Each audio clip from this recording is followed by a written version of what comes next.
Hello, good evening all of you, good morning all of you, good morning all of you. Hello बेटा, good morning all of you. Audibility visibility अगर proper है तो एक बार thumb से represent कर दो। अगर बेटा ऑडिबिलिटी विजिबिलिटी परफेक्ट है तो एक बार थंब से रिप्रेजेंट करो। कहीं कोई problem, light problem, sound problem, कुछ भी? Okay okay okay okay okay okay okay, ठीक है ठीक है ठीक है ठीक है, स्टार्ट करते हैं। एक दिन लाइट खुली रह गई थी तो समझ में आ गया, बच्चे कुछ परेशान हो गए थे। ठीक है, स्टार्ट करते हैं बेटा। Good morning, good morning, good morning, good morning, good morning. बस जबरदस्त तरीके से स्टार्ट करते हैं, खत्म करते हैं इसको भी। देखो, मेल रिप्रोडक्टिव सिस्टम हमारा कंटिन्यू चल रहा था, आज फीमेल वाला पार्ट भी स्टार्ट कर देंगे। ठीक है, मेल और फीमेल कंप्लीट करते ही रिमेनिंग बायोमोलिक्यूल, क्योंकि अगला जो प्रैक्टिस टेस्ट होगा उसमें बायोमोलिक्यूल तो पूरा आना ही है। जो 6 को होगा, 6 तारीख को, उसमें बायोमोलिक्यूल पूरा आना है। अगर ह्यूमन रिप्रोडक्शन का कुछ एक स्पेसिफिक पार्ट फिनिश हो जाता है तो उसको भी इंक्लूड करेंगे, पर अभी ऑप्शनल है। ठीक है, पर बायोमोलिक्यूल पूरा आ रहा है, ये समझो एक तरीके से। ठीक है, प्रैक्टिस टेस्ट में बायोमोलिक्यूल बस सारी कमांड कर लेना जितनी बढ़िया कर सकते हो। ठीक है, तो बस एंजाइम वाला पार्ट बचा है, वो मैं इसको बस फिनिश कराते ही वो स्टार्ट कर देता हूं। ठीक है, क्योंकि लाइव सेशन हमारा स्टार्ट हो गया है फाइनली। हम लोगों लास्ट लेक्चर में कितना हुआ था एक बार देख लो। मेल वाला पार्ट स्टार्ट कर दिया था। मेल वाले पार्ट के अंदर बात करते हैं तो पहले मैंने ओवरव्यू दिया था उसका। ठीक है, जिसमें कुछ स्पेसिफिक बातें भी बताई थी, लाइक इंग्युनल हर्निया। ठीक है, समझ में आया होगा आपको। यह भी बताया था कि एक्चुअल में टेस्टिस इंट्रा एब्डोमिनल प्रोड्यूस होते हैं। ठीक है, जो 7 मंथ फीटल लाइफ के अंदर डिसेंड होते हैं स्क्रोटम में। क्वेश्चन आएगा किसके इन्फ्लुएंस से? आप बोलोगे एंड्रोजन बाइंडिंग प्रोटीन, नंबर 1। और नंबर 2 आपको ध्यान रखना है टेस्टोस्टेरोन, इसके इन्फ्लुएंस से डिसेंडिंग होती है। ये आपको याद रखना है, इस पर क्वेश्चन बनने की प्रोबेबिलिटी है। हाँ, कास्ट्रेशन पर क्वेश्चन नीट में आया हुआ है। ठीक है, castration, bull convert into bull ऑक, इसमें कोई डाउट नहीं होना चाहिए। वही करते क्या है बुल को बुल ऑक में कन्वर्ट करने के लिए? Removal of testes. ठीक है, ऑर्चिडेक्टोमी, टोमी मतलब रिमूवल। ठीक है, cholecystectomy, removal of gall bladder. ठीक है, किसी भी चीज को, हिस्ट्रेक्टोमी, रिमूवल ऑफ हिस्ट्रा मतलब यूटेरस। किसी भी बॉडी पार्ट को रिमूव करने के लिए उस बॉडी पार्ट के आगे टोमी लगा दो। ठीक है, किसी भी बॉडी पार्ट में अगर इन्फ्लामेशन होता है तो आगे आइटिस लगा दो। ठीक है, आप समझ गए ना मेरी बात? जैसे कंजेक्टिवाइटिस, कंजेक्टिवा में इन्फ्लामेशन। ठीक है, तो सीधी सी बात है, वहां आइटिस लगा दोगे तो इन्फ्लामेशन इंडिकेशन हो जाएगा। टॉमी इसी को रिप्रेजेंट करता है। तो ये क्लियर था, यहां कोई डाउट नहीं होना चाहिए। ओवरव्यू मैंने क्लियर कर दिया था। Male sex accessory gland, male sex accessory duct. ठीक है, जो कहां से स्टार्ट होते हैं? रटी टेस्टिस से। Rete testis, vasa efferentia, epididymis, then vas deferens. इन चारों के मिलने से मेल सेक्स एसेसरी डक्ट बनते हैं। एसेसरी ग्लैंड में सिर्फ 3 ही बताए थे मैंने। ठीक है, जिसमें 2 पेयर्ड होते हैं, एक अनपेयर्ड। अनपेयर्ड कौन होता है? प्रोस्टेट। पेयर्ड कौन होते हैं? पेयर्ड में ध्यान रखना है आपको, नंबर 1 पेयर्ड में हमने बात की थी आपसे सेमिनल वेसिकल, जो इजैक्यूलेटरी डक्ट का फॉर्मेशन करते हैं किसके साथ मिलकर के? आप बोलोगे वास डिफरेंस की डक्ट के साथ मिलकर के। ये ध्यान रखना है आपको। फ्लो ऑफ स्पर्म मैंने बता दिया था, क्वेश्चन प्रैक्टिस भी इसकी करा दी थी मैंने। ठीक है, फाइनली हाँ ठीक है, हमने लास्ट टेस्टिस क्लियर कर लिया था, एपिडिडाइमिस क्लियर कर लिया था, और वासा इफरेंसिया क्लियर कर लिया, डिफरेंस क्लियर कर लिया था। आज यूरेथ्रा और पेनिस वाला पार्ट बचा हुआ है जो फिनिश करने वाले हैं। टेस्टिस में मैंने बताया था, अगर इंटरनल स्ट्रक्चर देखोगे टेस्टिस का तो लेयर्स थे, 3 लेयर्स। क्वेश्चन आएगा इनकंप्लीट लेयर। इनकंप्लीट लेयर कौन सी होती है? Outer layer, tunica vaginalis. Outer layer, incomplete layer, जो बनी होती है किससे? Connective tissue, fibrous connective tissue. ठीक, उसके नीचे जो टेस्टिकुलर लोब्यूल्स बना रही है, छोटे छोटे कंपार्टमेंट बना रही है। ठीक है, टेस्टिस को कट करके देखो, कहते हैं छोटे छोटे कंपार्टमेंट्स होते हैं। कितने होते हैं एक टेस्टिस में? 200 से 250 compartment present in each testis. इन्हीं को बोलते हैं टेस्टिकुलर लोब्यूल्स। क्लियर है बिल्कुल? दोनों में डबल कर दोगे आप। अच्छा, इन टेस्टिकुलर लोब्यूल को बनाने वाली लेयर को क्या बोलते हैं? ट्यूनिका। ठीक है, वेजिनलिस तो क्या? Tunica albuginea. और इनके अंदर जो टिश्यू होते हैं, जो लेयर बनाते हैं सेमिनेफ वेस्टिब्यूल के अराउंड, उनको बोलते हैं ट्यूनिका वेस्कुलरिस। तो ट्यूनिका मतलब लेयर, 3 टाइप के लेयर होगा, यहां तक कोई डाउट नहीं था। फाइनली इंटरनल स्ट्रक्चर की अगर बात करते हैं, सेमिनेफ वेस्टिब्यूल से हमने स्टार्ट किया था। सेमिनेफ वेस्टिब्यूल से नीचे बढ़ते हैं ट्यूबुलाई रेक्टी, भाई एक, दो या तीन सेमिनिफरस ट्यूब्यूल कॉमनली एक डक्ट में खुलते हैं, उसको बोलते हैं ट्यूबुलाई रेक्टी, जो आगे जाकर के एक नेटवर्क ऑफ ट्यूब्यूल बनाता है रोटी टेस्टिस, जो आगे जाकर के अगेन कुछ डक्ट में ओपन करता है वासा इफ्रेंसिया। यही 10 to 12, 10 से 12 वासा इफ्रेंसिया मिलकर के बेटा कॉइल्ड स्ट्रक्चर बनाते हैं एपिडिडाइमिस। एपिडिडाइमिस, यही एपिडिडाइमिस के 3 पार्ट हो सकते हैं। कैप पर जो लगा हुआ है कैप्यूट, ठीक है, जो टेल पर लगा हुआ है टेल वाला पार्ट है कॉइडा या कॉइडल एपिडाइमिस, और मिडिल वाले पार्ट को कॉर्पस, कॉर्पस एपिडिडाइमिस। क्वेश्चन बस एक ही बनता है कि वास डिफरेंस का ओरिजिन किस पार्ट से होता है? टेल से होता है, नीचे से होता है, मतलब ठीक है कॉइडा या कॉइडल एपिडाइमिस। चलो याद रहेगा आपको। फाइनली इजैक्यूलेटरी डक्ट कहां ओपन करती है? आप समझ गए हो कि सॉरी इजैक्यू बोल गया, वास डिफरेंस कहां ओपन करती है? इजैक्यूलेटरी डक्ट में, जो कहां ओपन करती है? यूरेथ्रा। एकदम क्लियर था। जो टेस्टिस का इंटरनल स्ट्रक्चर क्लियर। फिर मैंने एक बहुत इंपॉर्टेंट चीज बताई थी, टेस्टिस की टीएस कहां से? सेमिनिफरस ट्यूब्यूल से। हाँ, यहां क्वेश्चन बनते हैं और आज क्वेश्चन प्रैक्टिस में भी रखे हैं मैंने कुछ क्वेश्चन। अगर सेमिनिफरस ट्यूब्यूल से कट करते हो तो अंदर क्या दिख रहा है आपको? भाई एक तो दिख रहे हैं आपको सेमिनिफरस ट्यूब्यूल, उनके अराउंड क्या दिख रहा है? Interstitial space. इंटरस्टिशियल स्पेस में क्या क्या हो सकता है? भाई इंटरस्टिशियल स्पेस में ब्लड वेसल्स होंगे, लिम्फ वेसल्स होंगे, ठीक है, क्लियर है बिल्कुल। और लिम्फ वेसल्स होंगे तो डब्ल्यूबीसी भी होंगे वहां पर। इनको इम्यूनो कॉम्पिटेंट सेल बोलते हैं, ठीक है, जो एक तरीके से इम्यून सेल है, एक तरीके समझो, जो आपके प्रतिरोधक तंत्र यानी इम्यून सिस्टम के लिए रिस्पॉन्सिबल होते हैं, ठीक है। तो वो मैंने लिख दिया है, it is a types of WBC. इसके अलावा इंटरस्टिशियल सेल भी मिलते हैं इसके अंदर। इंटरस्टिशियल सेल, इंटरस्टिशियल स्पेस में इंटरस्टिशियल सेल, ठीक है। इंटरस्टिशियल सेल की बात करते हैं तो टेस्टोस्टेरोन रिलीज करते हैं, और यही टेस्टोस्टेरोन आगे जाकर के स्पर्मेटोजेनेसिस को स्विच ऑन करता है। किसके साथ मिलकर के? एंड्रोजन बाइंडिंग प्रोटीन के साथ मिलकर के। कहां से आती है ये एंड्रोजन बाइंडिंग प्रोटीन? ये रिलीज होती है सर्टोली सेल से। किसके इन्फ्लुएंस से रिलीज होती है? एफएसएच। एफएसएच सर्टोली सेल को स्टिमुलेट करता है और एलएच लिडिक सेल को स्टिमुलेट करता है। क्लियर है बिल्कुल। तो जब प्यूबर्टी आती है तो पिट्यूटरी से एलएच निकलेगा, ल्यूटिनाइजिंग हार्मोन, जो इंटरस्टिशियल सेल है लिडिक सेल को स्टिमुलेट करेगा टेस्टोस्टेरोन रिलीज करने के लिए। उधर से एफएसएच निकलेगा जो सर्टोली सेल को स्टिमुलेट करेगा, किसके लिए? आप बोलोगे स्पर्म मैच्योरेशन फैक्टर, इन्हेबिन, आप बोल सकते हो यहां पर, ठीक है, डिफरेंट टाइप के नरिशमेंट जो स्पर्म डेवलपिंग स्पर्म को रिक्वायरमेंट होते हैं, और साथ में यहां बोलोगे आप, ठीक है, आप लोग एंड्रोजन बाइंडिंग प्रोटीन। तो एंड्रोजन बाइंडिंग प्रोटीन क्या काम करती है? ये एंड्रोजन बाइंडिंग प्रोटीन एंड्रोजन की कंसंट्रेशन टेस्टिस में बढ़ाती है। ये मैकेनिज्म 2 बार होती है, एक तो जब टेस्टिस डिसेंड होते हैं तब, और एक जब स्विच ऑन करना होता है स्पर्मेटोजेनेसिस को at a time of puberty, ये मैकेनिज्म स्टार्ट हो जाती है। तो आपकी स्पर्मेटोजेनेसिस स्टार्ट होती है दोनों की हेल्प से, एलएच और एफएसएच दोनों का ही पार्टिसिपेशन है, अकेला एक का नहीं है। एक टेस्टोस्टेरोन तो दूसरा स्पर्म मैच्योरेशन फैक्टर, दोनों मिलकर के इसको कंप्लीट करते हैं, ठीक है। ये क्लियर था, यहां कोई डाउट नहीं होना चाहिए। फिर मैंने रेगुलेशन में एक एडिशनल चीज और बताई है, नेगेटिव या रेगुलेशन में इनके मतलब इस मैकेनिज्म को रोकने की मैकेनिज्म, इसमें फीडबैक, नेगेटिव फीडबैक समझाया मैंने। टेस्टोस्टेरोन नेगेटिव फीडबैक 2 जगह दिखाता है, हाइपोथैलेमस पर भी और पिट्यूटरी पर भी। हाइपोथैलेमस में टेस्टोस्टेरोन किसको रोकता है? जीएनआरएच के सीक्रेशन को रोकता है।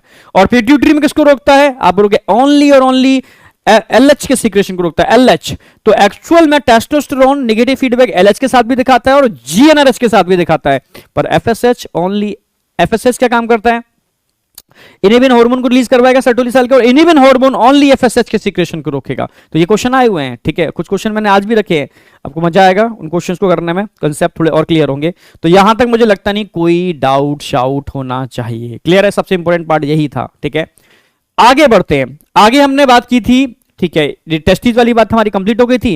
एपिडिडाइमिस और वास डिफरेंस। एपिडिडाइमिस का मेन फंक्शन मैंने बताया था कि एक तो स्टोरेज तो है ही, ठीक है, बट साथ साथ में ये फंक्शनल मैच्योरिटी, ठीक है। फंक्शनल मैच्योरिटी का मतलब बताया था मैंने कि जो डेड और इमेच्योर स्पर्म होते हैं उनको तो फैगोसाइड कर लेता है, ठीक है, और जो हेल्थी स्पर्म होते हैं उनको नरिशमेंट प्रोवाइड कराता है, स्टोर भी करता है, ठीक है। तो ये काम हो गया किसका? एपिडिडाइमिस का। क्लियर है बिल्कुल, ये ध्यान रखना है आपको। फाइनली अगर मैं वास डिफरेंस की बात करता हूं तो यहां पर भी स्टोरेज भी होता है, और यहां पर भी कह सकते हो कुछ अमाउंट में फैगोसाइटोसिस भी होती है, पर मेन काम क्या है इसका? Ejaculation during contraction, ejaculation. आज मैकेनिज्म बताने भी वाला हूं, इजैक्यूलेशन की मैकेनिज्म क्या है, इरेक्शन की मैकेनिज्म क्या है, ये दोनों आज हम क्लियर करेंगे, ठीक है। तो आज स्टार्ट करते हैं।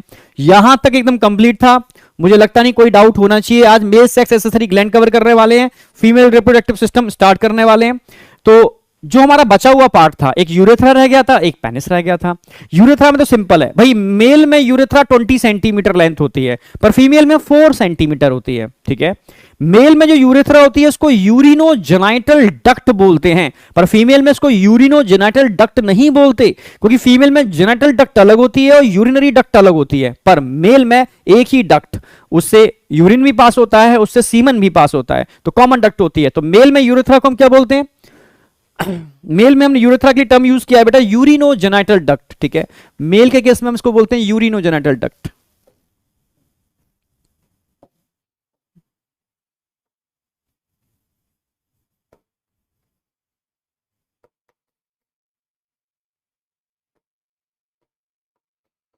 अच्छा, लेंथ क्लियर है बिल्कुल। मेल में कितनी है? 20 सेंटीमीटर, पर फीमेल में कितनी है? 4 सेंटीमीटर, बहुत कम होती है फीमेल के अंदर, ठीक है।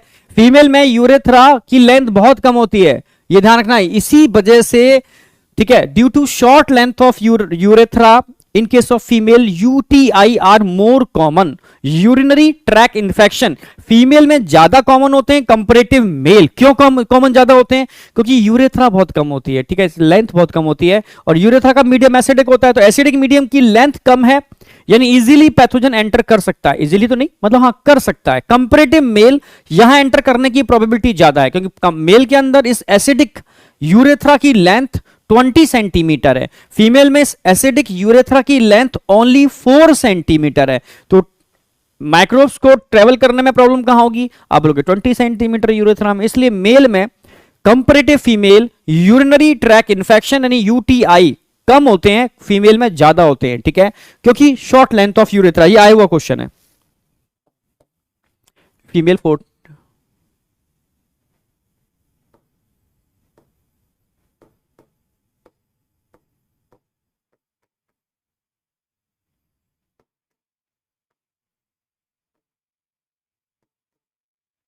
Due to short length of urethra in female, UTI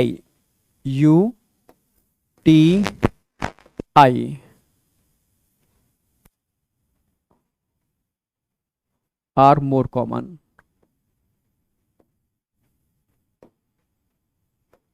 U मतलब यूरिनरी,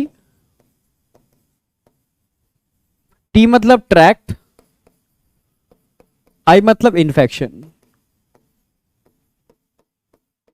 मतलब फीमेल में यूरिनरी ट्रैक्ट इन्फेक्शन बहुत कॉमन होते हैं कंपैरेटिव मेल, ठीक है। तो ये तो समझ में आ गया होगा। UTI due to short length of urethra, ठीक है, in female UTI are more common. ये कहीं पूछा गया है, due to UTI in case of female UTI more common due to option short length of urethra. अच्छा, एक बात, हम मेल की बात चल रही है, तो इन मेल मैंने बोला क्या बोलते हैं इसको? यूरिनोजेनिटल डक्ट लिख भी रखा है हमने यहां पर, urinogenital duct only in case of male. अगर मैं यूरेथ्रा की लेंथ की बात करता हूं 20 सेंटीमीटर को 3 पार्ट में आप डिवाइड कर सकते हो। क्या? किस किस पार्ट में? 3 पार्ट में। कैसे? जैसे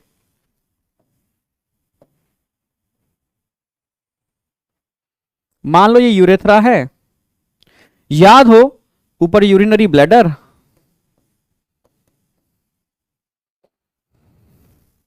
अगर हम आपसे कहते हैं बेटा ये यहां पर प्रोस्टेट ग्लैंड थी, याद हो आपको, यहां प्रोस्टेट ग्लैंड थी, फिर यहां मैंने कुछ स्पॉन्जी टिश्यू बताए थे, जो कुछ टिश्यू थे जो इरेक्शन में हेल्प करते हैं, इरेक्टाइल टिश्यू, ये इस तरीके से पेयर्ड में। यानी अब अगर यूरेथ्रा को देखोगे कुछ इस तरीके से स्ट्रक्चर नजर आएगा यूरेथ्रा का।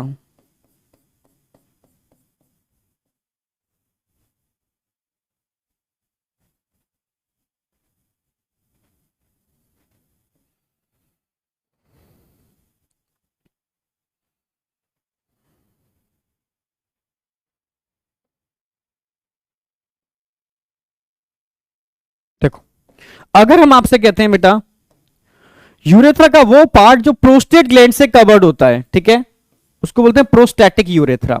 यूरेथ्रा का वो पार्ट बेटा जो इरेक्टाइल टिश्यू से कवर्ड होता है, इसको बोलते हैं पेनाइल यूरेथ्रा। और यूरेथ्रा का वो पार्ट जहां प्रोस्टेट और इरेक्टाइल टिश्यू नहीं होते, उसको बोलते हैं बेटा मेम्ब्रेनस यूरेथ्रा। तो मेम्ब्रेनस यूरेथ्रा की length only 1 centimetre, prostatic urethra की लेंथ 2 to 3 सेंटीमीटर और पेनाइल यूरेथ्रा की लेंथ 15 to 17 सेंटीमीटर होती है। यानी आप डिवाइड कर सकते हो यूरेथ्रा को भी 3 पार्ट में, ठीक है। तो on the basis of position of erectile tissue and prostate, prostate cover कर रही है यूरेथ्रा को, प्रोस्टैटिक, इरेक्टाइल टिश्यू कवर कर रहे हैं पेनाइल यूरेथ्रा, और रिमेनिंग जो पार्ट रह गया उसको हम मेम्ब्रेनस यूरेथ्रा बोलते हैं। तो ये तो हो गई यूरेथ्रा। बस जो क्वेश्चन बन सकते हैं वो आपके सामने है, इसके अलावा कोई क्वेश्चन बनता नहीं है। यूरेथ्रा में लेंथ पर आता है, यूटीआई पर आया वो क्वेश्चन है जो एप्लीकेशन है। यूरिनो जेनिटल डक्ट पर बन सकता है, और पार्ट ऑफ यूरेथ्रा 3 पार्ट होते हैं, ठीक है। आप बोलोगे ग्लैंड्स के और इरेक्टाइल टिश्यू की पोजीशन के बेस पर हमने इसको डिवाइड किया है। तो यहां तक कोई डाउट शाउट नहीं होना चाहिए। आगे बढ़ते हैं। सेकंड चीज बची है इसके अंदर लास्ट, एक्सटर्नल जेनिटलिया। भाई एक्सटर्नल जेनिटलिया मेल में क्या क्या होते हैं? एक तो स्क्रोटम हो गया जो हम करा ही चुके हैं आपको, जिसमें 2 स्क्रोटल सैक भी होते हैं बेटा, जिसमें टेस्टिस प्रेजेंट होते हैं। और सेकंड हमने यहां आपको बताया है पेनिस, तो पेनिस कवर करते हैं। तो पेनिस में ध्यान रखने आपको 3 सिलिंड्रिकल स्ट्रक्चर होते हैं, जिनको क्या बोलते हैं, ठीक है, इरेक्टाइल टिश्यू, जिसके बारे में मैं एक्सप्लेन करने वाला हूं, उस पर क्वेश्चन आते हैं, ठीक है। अगर पेनिस की बात करते हैं, मेल कॉपुलेटरी ऑर्गन है, ठीक है, जिसमें 3 इरेक्टाइल टिश्यू होते हैं।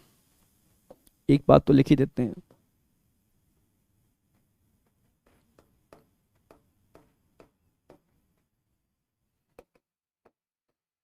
थ्री सिलिंड्रिकल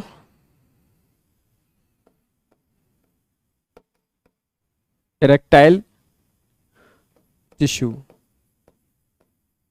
यहां प्रेजेंट होते हैं। अब कौन से होते हैं सब बताने वाला हूं, ठीक है। तो एनसीईआरटी की लाइन दे रखी है कि penis is a male external genitalia, ठीक है, it is made up of special tissue. Special tissue का मतलब यहां बात कर रहे हैं इरेक्टाइल टिश्यू की।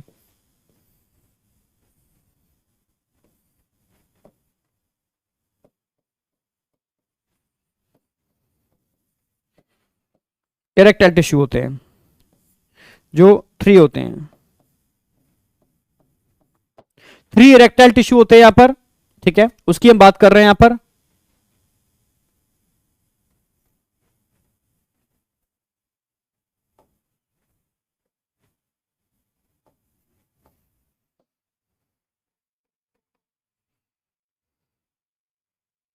ठीक है, इरेक्टाइल टिश्यू की बात चल रही है यहां पर। 3 होते हैं, क्या होते हैं समझाने वाला हूं, ठीक है। दैट हेल्प इन इरेक्शन, जो इरेक्शन में हेल्प करते हैं, that help in erection, erection में हेल्प करते हैं of penis to facilitate the insemination, और इंसेमिनेशन को फैसिलिटेट करते हैं। इंसेमिनेशन समझते हो, ejaculation of semen in vagina. Insemination का मतलब क्या होता है? इजैक्यूलेशन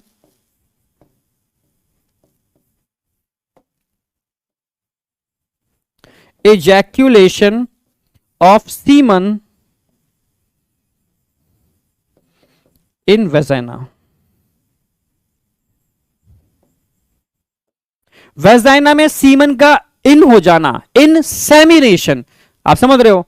तो अगर पेनिस में इरेक्शन नहीं होगा तो वो फीमेल ट्रैक के अंदर इंसेमिनेशन नहीं कर सकता।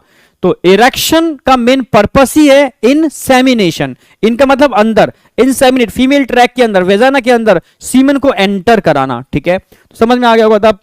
तो बस उसको कवर करने के लिए एक स्किन होती है, इसको फोरस्किन बोलते हैं, जो हम ऑलरेडी स्ट्रक्चर में बता ही चुके हैं आपको, ठीक है। अब बात आती है इसके डिटेल स्ट्रक्चर के ऊपर, एक मिनट।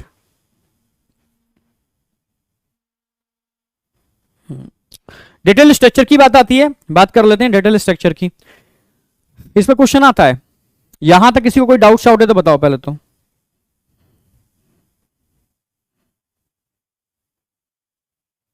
साउंड क्लियर है ना?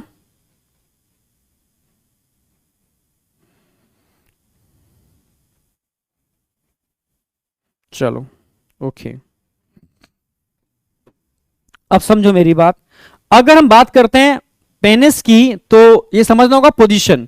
मान लो अगर ये ह्यूमन बॉडी है, तो ह्यूमन बॉडी में अरे इरेक्ट पेनिस की बात करेंगे तो it is the erect penis. इसमें डॉर्सल साइड ये होगी और वेंट्रल साइड ये होगी, ये समझना होगा, ठीक है। डॉर्सल और वेंट्रल, तो कुछ टिश्यू डॉर्सल साइड प्रेजेंट होते हैं, कुछ वेंट्रल पोजीशन पे क्वेश्चन आता है, ठीक है। अगर हम इस पेनिस को कट करते हैं, यहां से ट्रांसफर सेक्शन देखते हैं इसका, कट करके, ये हमने कट किया। अब इसको कट करके हम रिप्रेजेंट करेंगे यहां पर, ठीक है, समझना, यहां रिप्रेजेंट करने वाले हैं।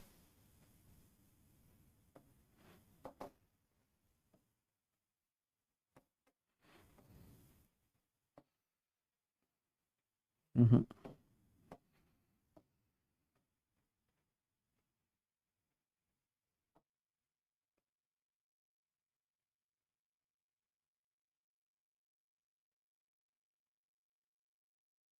ठीक है।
ठीक है, मान लो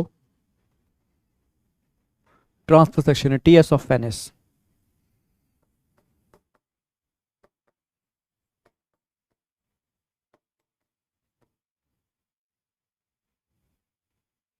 चलो, इसके अंदर आपको देखने को मिलने वाले हैं डिफरेंट टाइप के टिश्यू। यार यहां जो टिश्यू देखने को मिलेंगे बेटा, ये एक लेयर बनाते हैं, tunica albuginea, tunica albuginea layer.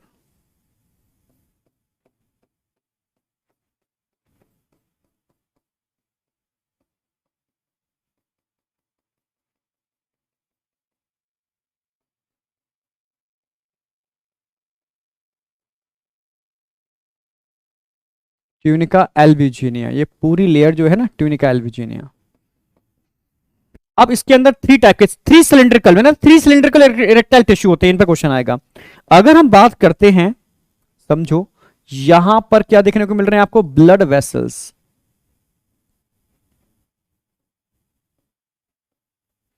यहां आपको देखने को मिल रही है यूरेथ्रा।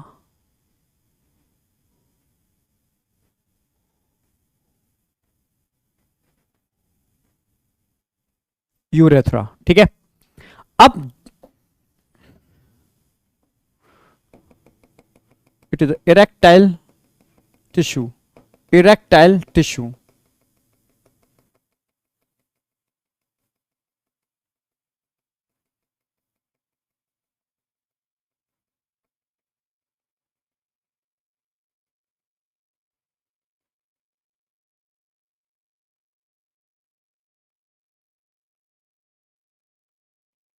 चलो ये समझ में आएगा आपको अच्छे से। अगर हम पोजीशन की बात करते हैं, समझना होगा, ये जो दिख रहा है ना, ये यहां और यहां, इसको हम इधर एक्सप्लेन करने वाले हैं, इसको हम इधर एक्सप्लेन करने वाले हैं। इसके अलावा ऊपर वो कॉमन चीजें सारी की सारी, जैसे ये दिख रही है आपको डॉर्सल वेन, डॉर्सल वेन, ये आपको डॉर्सल आर्टरी दिख रहे हैं आपको दोनों, डॉर्सल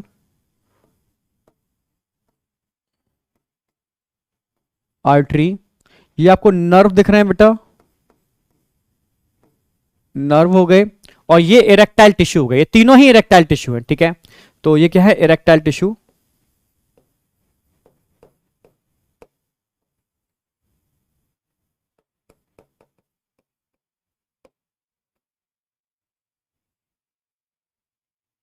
क्या नाम है इसको, भाई हमने बताया भी था आपको यहां, ठीक है, चलो दिखाते हैं पहले।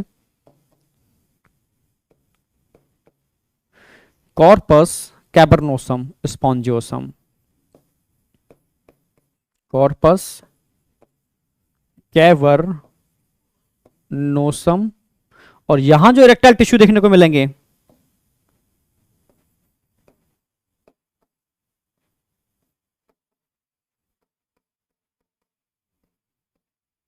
इनको बोलेंगे कॉर्पस स्पॉन्जियोसम।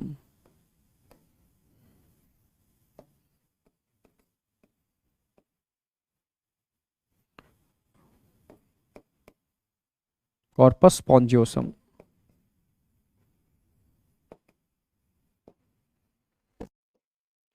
अगर कैबरनोसम की बात करते हैं, कैबरनोसम की बात करते हैं तो इसकी पोजीशन क्या है, स्पॉन्जियोसम की बात करते हैं इसकी पोजीशन क्या है, ठीक है।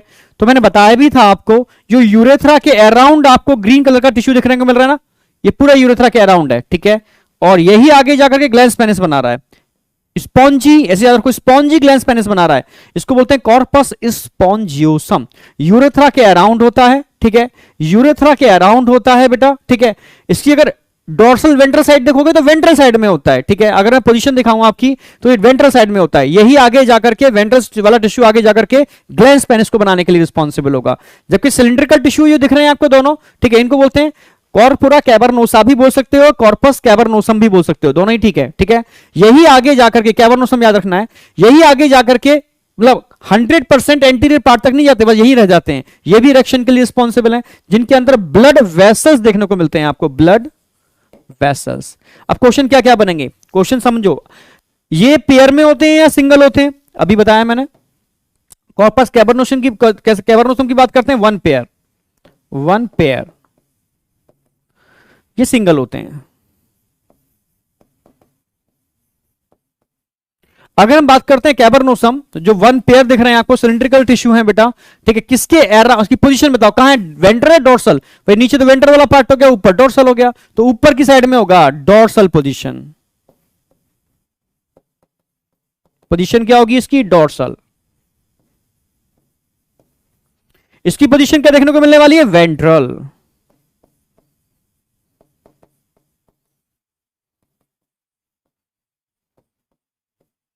पोजीशन क्या देखने को मिले, वेंट्रल पोजीशन है, ठीक है। अगर हम कैबरनोसम की बात करते हैं, कैबरनोसम की बात करते हैं, ठीक है, तो कैबरनोसम में ध्यान रखना है आपको, भाई डबल है, किसके अराउंड है, अंदर क्या दिख रहे हैं आपको, ब्लड वेसल्स। अंदर क्या है, ब्लड साइनस या वेसल्स, ब्लड साइनस या वेसल्स ही बोल सकते हो। और यहां जो दिख रही है ना आपको, यूरेथ्रा, ठीक है। तो प्रेजेंट अराउंड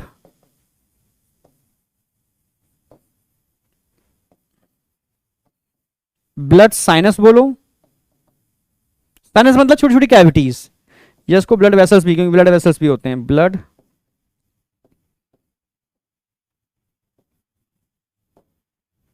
ठीक है, वेसल्स बोल दो। अगर मैं इनकी बात करता हूं स्पॉन्जियोसम, किसके अराउंड होते हैं, present around, present around urethra. सब कुछ सामने है, सारे क्वेश्चन इसी पर आएंगे। इनमें से कौन से इरेक्टाइल टिश्यू है बेटा जो ग्लैंड पेनिस को बनाने के लिए रिस्पॉन्सिबल होते हैं, gland penis.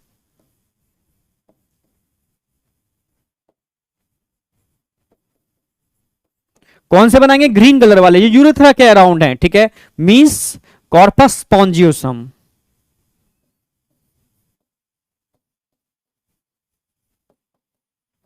Responsible for formation of gland penis. ये सारे क्वेश्चन आ गए, इसके अलावा कोई क्वेश्चन बनता नहीं है, ठीक है। यहां तक कोई भी डाउट है तो मुझे बताओ, ठीक है।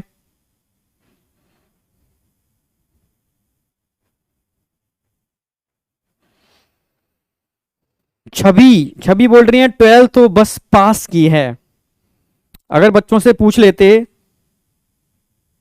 12 तो आपको आता होगा, बोर्ड के एग्जाम दिए हैं, हाँ सर 12 तो आता है, ठीक है। पर जब क्वेश्चन पूछना चालू करते हैं, अरे सर 12 तो लॉकडाउन में निकल गई, ठीक है, बस यूं ही हो गई, इसलिए 12 आता है पर याद नहीं है, ठीक है, बस मुझे पता है वो यही बोलेंगे, ठीक है। No doubt, no doubt. Where is urethra बेटा, ये ग्रीन कलर की दिख रही है ना, यूरेथ्रा, और यहां जो दिख रही है सेंटर वाली, यूरेथ्रा, ठीक है, सेंटर में दिख रही है ना यूरेथ्रा। भाई ऊपर यूरिनरी ब्लैडर था, ऊपर यूरिनरी ब्लैडर, तो से यूरेथ्रा, ये आ रही है सीरीज यूरेथ्रा। तो ग्रीन टिश्यू के अराउंड, ठीक है भाई। यूरेथ्रा के अराउंड कौन है? Green tissue. ग्रीन टिश्यू कौन से क्या दिखा रखे हैं हमने यहां? ग्रीन टिश्यू को बता रखा है हमने कॉर्पस स्पॉन्जियोसम। ये पेयर में नहीं है, सिंगल है। जैसे मानो ये सेंटर में डक्ट है यूरेथ्रा मार करके, इसके ऊपर जो चारों तरफ जो सर्कुलर फॉर्म में है वो क्या है? Corpus spongiosum. यही स्पॉन्जियोसम आगे जाकर के फूल जाती है और क्या बनाती है? Glans penis. क्लियर है बिल्कुल। तो जो आगे टिप पर ग्लैंस पेनिस बन रहा है वो स्पॉन्जियोसम। तरीका मैंने बता दिया कि ग्लैंस पेनिस बहुत स्पॉन्जी होता है, मींस उस स्पॉन्जी को बनाने के लिए स्पॉन्जियोसम, ऐसे याद रहेगा, और कोई तरीका नहीं है। ठीक है। और कॉर्पस कैवर्नोसम या कॉर्पोरा कैवर्नोसा, ठीक है, एक ही बात है। ये पेयर में होते हैं, सिलिंड्रिकल होते हैं, एंटीरियर तक माइग्रेट नहीं करते, पीछे रह जाते हैं, क्योंकि ग्लैंस पेनिस में इनका कोई रोल नहीं होता इसको बनाने के अंदर। ठीक है। वन पेयर होते हैं। पोजीशन डोर्सल, अगर आप इसका इस तरीके से स्ट्रक्चर देखोगे डोर्सल वेंट्रल के बेस पर, तो ये पेयर वाले स्ट्रक्चर तो ऊपर होते हैं, जो अनपेयर वाला स्ट्रक्चर है नीचे। यूरेथ्रा यहां से आ रही है, ठीक है, यूरेथ्रा यहां से आ रही है, जबकि यहां दो बड़ी बड़ी आर्टरी होती है, डोर्सल आर्टरी। ठीक है, ये ध्यान रखना है आपको। अच्छा, यहां एक टिश्यू और देखने को मिलते हैं, कौन से टिश्यू? ठीक है, ट्यूनिका अल्ब्यूजिनिया, जो हमने कहा बताया था टेस्टिस में, वो यहां पर भी होते हैं। जो मैंने यहां पिंकिश कलर की एक लेयर दिखा रखी है ना, इसी को बोलते हैं ट्यूनिका अल्ब्यूजिनिया।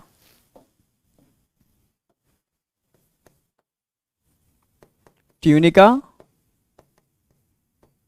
एल्ब्यूजिनिया। तो ट्यूनिका एल्ब्यूजिनिया यहां पर भी देखने को मिलते हैं और ट्यूनिका एल्ब्यूजिनिया टेस्टिस में भी देखने को मिलते हैं। ठीक है, ये हमने क्या किया, पेनिस को ट्रांसफर सेक्शन कट करके दिखाया है। डोर्सल वेंट्रल जरूर समझना, और ऊपर हेड है, नीचे लेग है, तो पेनिस की पोजीशन डोर्सल वेंट्रल में क्या होगी? डोर्सल साइड पर क्या होंगे बेटा?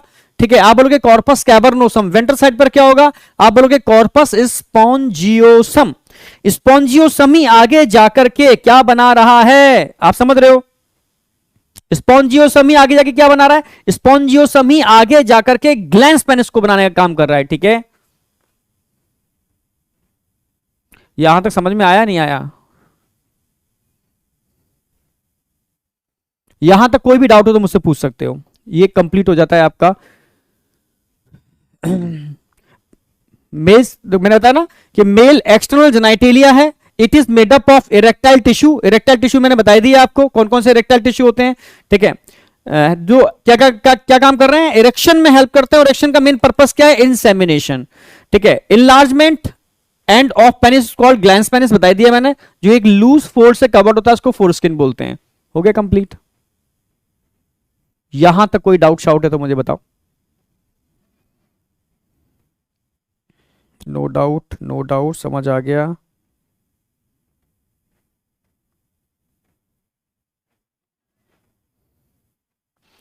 बेटा जो प्रैक्टिस टेस्ट होगा उसमें बायोमोलिक्यूल पूरा आ रहा है। ठीक है, 6 जो फैब्रिक को होगा उसमें बायोमोलिक्यूल पूरा आएगा आपका। ठीक है, एक टेस्ट, एक चैप्टर और ऐड करना चाह रहा हूं, सोच रहा हूं कि 2 रिवीजन कर लोगे बढ़िया रहेगा। बताओ कौन सा ऐड कर दें? ठीक है, बैक का उठा लें या ह्यूमन रिप्रोडक्शन, जितना हो जाएगा उतना कर दें, ये आप मुझे बता देना क्या करना है। तो ठीक है, एक तो हम दे रहे हैं, बायोमोलिक्यूल तो हमने अनाउंस कर दिया। सर रिवीजन प्लान, रिवीजन तो साथ साथ होगा, कोई प्लान बना के रिवीजन नहीं होगा, साथ साथ रिवीजन करते रहो। ठीक है, टेस्ट जो आगे से मैं बायोमोलिक्यूल टेस्ट दे दिया, अब रिवीजन प्लान यही है कि बायोमोलिक्यूल सर ने दे दिया तो अब बायोमोलिक्यूल ढंग से कर लेंगे। टेस्ट के अंदर बायोमोलिक्यूल जब टेस्ट आएगा 6 को, ठीक है, तब तक बायोमोलिक्यूल की एक एक लाइन बिल्कुल एनसीईआरटी की क्रिस्टल क्लियर होनी चाहिए। ठीक है, जितना सर ने करा दिया उतना क्रिस्टल क्लियर होना चाहिए, क्वेश्चन प्रैक्टिस के साथ। या कोई और एक टेस्ट, एक चैप्टर वाले ऐड करते हैं तो जो भी चैप्टर ऐड करेंगे हम, ठीक है, बैक वाला ही करेंगे जहां तक है। ठीक है, तो वो भी एकदम क्रिस्टल क्लियर हो जाना चाहिए। ठीक है, जो कल वाली क्लास में अनाउंस कर दूंगा क्या हम दे सकते हैं। ठीक है, जो कि आपको लग रहा है वीक हो, जहां आप गड़बड़ कर सकते हो। ठीक है, तो फिलहाल तो बायोमोलिक्यूल मुझे लग रहा था प्रैक्टिस करानी है, इसलिए वो तो कराना ही है। डाइजेशन एंड एब्जॉर्प्शन, वो अभी उसके लिए हम एक रिव्यू टेस्ट लेंगे ना स्टार्टिंग से, उस टेस्ट सीरीज के अंदर सारे कवर हो जाएंगे। उस टेस्ट सीरीज के अंदर तो आपका पूरा रिवीजन एकदम स्टार्ट हो जाएगा, फिर से उसकी टेंशन मत करो। अगर रिवीजन फिर भी करना है आपको, मुझसे ही करना है, तो मैंने बताया ना, उम्मीद का आप उठा लो। ठीक है, डाइजेस्टिव सिस्टम सिंगल शॉट में रिवीजन हो जाएगा। एक ये तरीका भी, अगर आपको वीडियो देख करके रिवीजन करना है, खुद नहीं करना, तो उम्मीद सीरीज से कर लो। अगर आपको खुद करना है, ठीक है, तो टेस्ट के हिसाब से करो। अभी हम टेस्ट सीरीज लॉन्च करेंगे, उस टेस्ट सीरीज के अंदर आपको डाइजेस्टिव सिस्टम से नहीं, सीक्वेंस वे में टेस्ट मिलने चालू हो जाएंगे। उन टेस्ट को टारगेट बना लो, नीट का टारगेट, आपका रिवीजन हो जाएगा। एक वो तरीका भी है। स्ट्रक्चरल ऑर्गेनाइजेशन, ठीक है, वो दे देता हूं मैं, स्ट्रक्चरल ऑर्गेनाइजेशन डाल देता हूं। ठीक है, ठीक है, ठीक है, तो एक काम करते हैं, स्ट्रक्चरल ऑर्गेनाइजेशन डाल देते हैं टेस्ट के अंदर, और एक हम यूज कर लेते हैं, ये क्या नाम है, बायोमोलिक्यूल। 2 चैप्टर कम से कम होंगे, बेटर रहेगा, ठीक है। जो 6 को आपको 6 फैब को टेस्ट होना है। स्ट्रक्चरल ऑर्गेनाइजेशन अनाउंस कर देता हूं आज मैं। नहीं अभी बहुत पीछे नहीं जाएंगे, पीछे ह्यूमन फिजियोलॉजी वाले चैप्टर तो हम अलग तरीके से रिवाइज करवाएंगे सीक्वेंस वे में। डाइजेशन से लेकर के एंडोक्राइन तक एक सिस्टमेटिक वे में चलेगा, वो सीरीज अलग चलेगी। आज हो सकता है आपकी डीपीपी ना है, पहले मैं अनाउंस कर दे रहा हूं, ठीक है। जो डीपीपी है, जो मैम उनको कोरोना हो गया है, ठीक है, तो आज नहीं आएगी, कल हम या मैं ही करूंगा, बनाऊंगा, जो भी है कोई ना कोई करके आपको डीपीपी कर देंगे पूरी, ठीक है। तो ये हो गया पेनिस की बात, यहां तक कोई डाउट नहीं होना चाहिए। अब आ जाओ रेगुलेशन ऑफ इरेक्शन, ठीक है, एंड इजैक्यूलेशन। भाई इरेक्शन और इजैक्यूलेशन होता कैसे है, कौन रेगुलेट करता है, क्या दोनों चीज साथ साथ हो सकती हैं, क्या अल्टरनेटिव, क्या एक बार अगर इरेक्शन होगा तो इजैक्यूलेशन नहीं होगा, इजैक्यूलेशन होगा तो इरेक्शन नहीं होगा, क्या कुछ ऐसा है, ठीक है। इस चीज को समझना होगा कि क्या डिफरेंस है इरेक्शन के अंदर और इजैक्यूलेशन के अंदर, आप समझ रहे हो। तो इरेक्शन और इजैक्यूलेशन को समझना होगा, ठीक है। मार्केट में एक ड्रग आई थी, ठीक है, वियाग्रा आई थी, ये किसके लिए, हार्ट पेशेंट के लिए, ठीक है, पर यूज हुई इरेक्शन के केस में। क्योंकि ये करती क्या है, ये आपके जो लोकल टिश्यू, वैसे तो नॉर्मली आपके लोकल टिश्यू में एक हार्मोन निकलता है, गैसियस हार्मोन, जिसको नाइट्रिक ऑक्साइड बोलते हैं, ठीक है। तो इस ड्रग को बनाया गया था नाइट्रिक ऑक्साइड को रिलीज कराने में हार्ट के पेशेंट के लिए। जैसे वहां के लोकल टिश्यू में जब नाइट्रिक ऑक्साइड रिलीज होगा तो वहां के ब्लड वेसल्स को डायलेट कर देगा। अगर किसी के हार्ट में कहीं थ्रोम्बस या कह सकते हो नैरो हो गई आर्टरी, या कह सकते हो कि वहां पर एथेरोस्क्लेरोसिस बहुत ज्यादा हो चुका है, ब्लॉकेज ज्यादा हो चुकी है, ऐसे बोल सकते हो, तो वहां डायलेशन के लिए इस ड्रग को बनाया गया था इमरजेंसी केस में, ठीक है।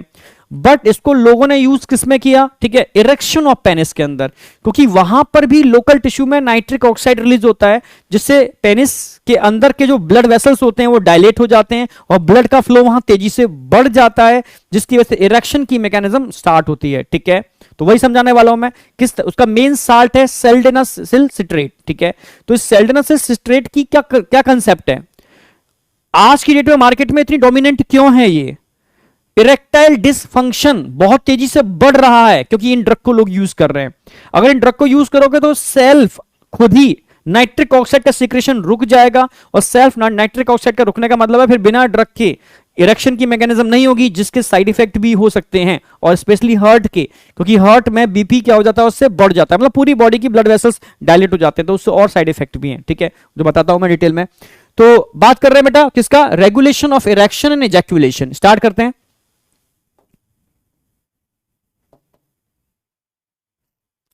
भाई कौन रेगुलेट करता है ब्रेन का, आप बोलोगे सेंट्रल नर्वस सिस्टम, सीएनएस से स्टार्ट करते हैं, सीएनएस, सेंट्रल नर्वस सिस्टम। और सेंट्रल नर्वस सिस्टम के 2 पार्ट होते हैं, आप जानते हो, एएनएस भी होता है और एसएनएस भी होता है, ठीक है, एएनएस और एसएनएस। जैसे मिक्चुरेशन की मैकेनिज्म है, मैंने आपको बताया था, एसएनएस का फंक्शन भी बताया था, यानी आप अपने स्फिंक्टर को कंट्रोल कर लेते हो, वो अपना कंट्रोल वाला पार्ट है। पर यहां ना तो आप इरेक्शन को कंट्रोल कर सकते हो, ना इजैक्यूलेशन को कंट्रोल कर सकते हो, क्लियर है बिल्कुल। इसके लिए ये टोटली ऑटोनॉमिक नर्वस सिस्टम पर डिपेंड है, और टोटली सिंपैथेटिक और पैरासिम्पैथेटिक पर डिपेंड है, ठीक है। तो इसका कनेक्शन हम करवा रहे हैं बेटा, सेंट्रल नर्वस सिस्टम को कनेक्ट करा रहे हैं एएनएस से, ऑटोनॉमिक नर्वस सिस्टम, एएनएस।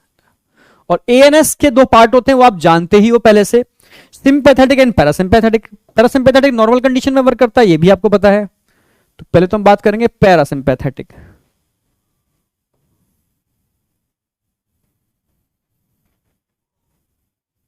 फिर हम बात करेंगे सेकंड पार्ट इसका, सिंपैथेटिक।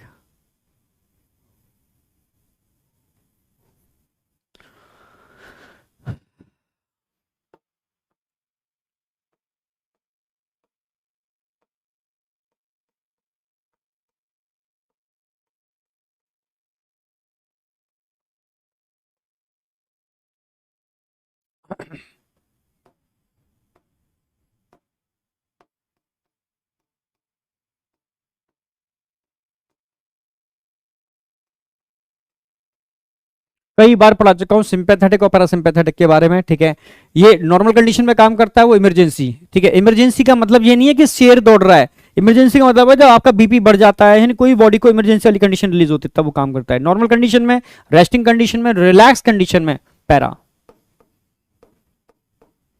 रिलैक्स कंडीशन में काम करेगा। तो पैरा क्या करने वाला है, समझो मेरी बात। जब सिग्नल यहां से होता हुआ सीधा पैरा के पास जाता है, पैरा के पास जा रहा है, तो पैरा क्या काम कराएगा, पैरा सीधा सिग्नल भेजेगा किसके पास, लोकल टिश्यू ऑफ पेनिस। वहां पर किसको स्टिमुलेट करेगा, ये स्टिमुलेट करेगा नाइट्रिक ऑक्साइड के सीक्रेशन को, ठीक है। तो ये स्टिमुलेट करने वाला है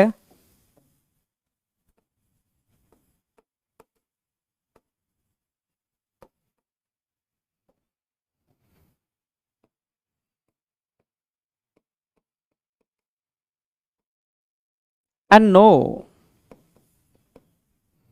गैसेस हार्मोन बोल सकते हो, ठीक है, एनो।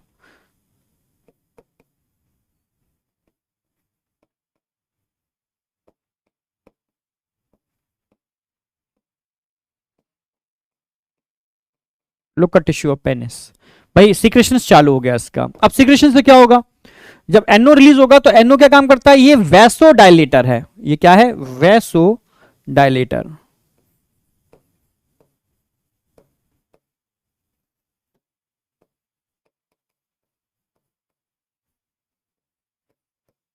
ठीक है, क्या करने वाला है, वैसे उसको डायलेट करेगा।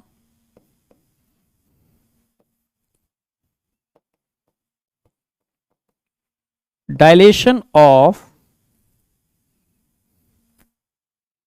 डायलेशन ऑफ, एक मिनट एक मिनट,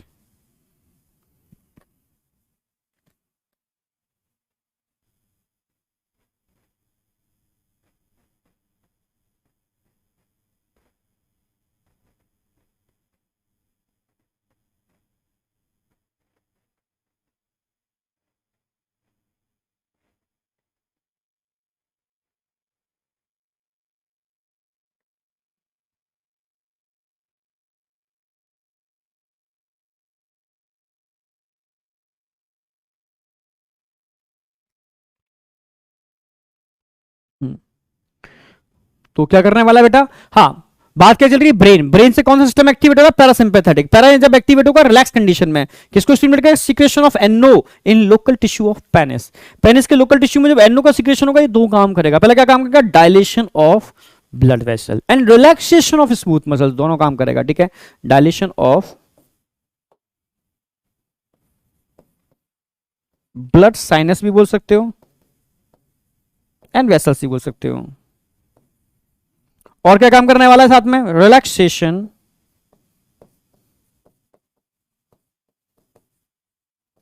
ऑफ स्मूथ, किसका होता है, आने दो, स्मूथ मसल्स ऑफ पेनिस। अब समझना, और समझा रहा हूं आपको, ये पेनिस है, ठीक है। अभी पेनिस के अंदर इरेक्शन की मैकेनिज्म नहीं है, ठीक है। पेनिस के अंदर इरेक्शन की मैकेनिज्म नहीं है, क्यों, क्योंकि इसके अंदर अभी ब्लड का फ्लो तेजी से नहीं है, ब्लड साइनस अभी फ्लो नहीं है। अगर मान लो लोकल नाइट्रिक ऑक्साइड रिलीज होना स्टार्ट हो गया,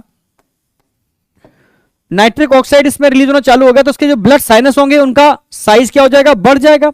ब्लड साइनस का साइज अगर बढ़ गया तो ब्लड का फ्लो भी बढ़ जाएगा।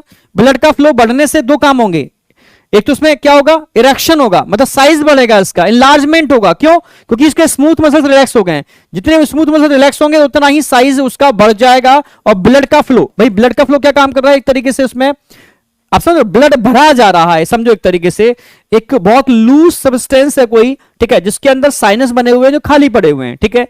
दो चीजें होनी है, एक तो स्मूथ मसल्स रिलैक्स हो तभी तो आगे साइज उसका इंक्रीज होगा, और ब्लड का फ्लो तेज हो उसके अंदर। जब किसी चीज में आप ब्लड भरना चालू कर दोगे तो धीरे धीरे रिएक्शन चालू हो जाएगा उसके अंदर, साइज बढ़ना चालू हो जाएगा उसके अंदर। क्यों, क्योंकि एक तो ब्लड का फ्लो तेज हो रहा है उसके अंदर और स्मूथ मसल्स रिलैक्स हो रहे हैं उसके। तो बस ये दो चीजें होते ही क्या होगा, dilation of blood sinus vessels, relaxation of smooth muscles of penis. इससे क्या होगा, इरेक्शन की मैकेनिज्म इंड्यूस होगी, ठीक है। इसी की वजह से क्या होगा, erection of penis, enlargement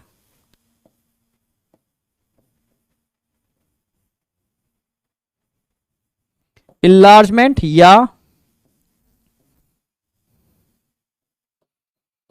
erection of penis.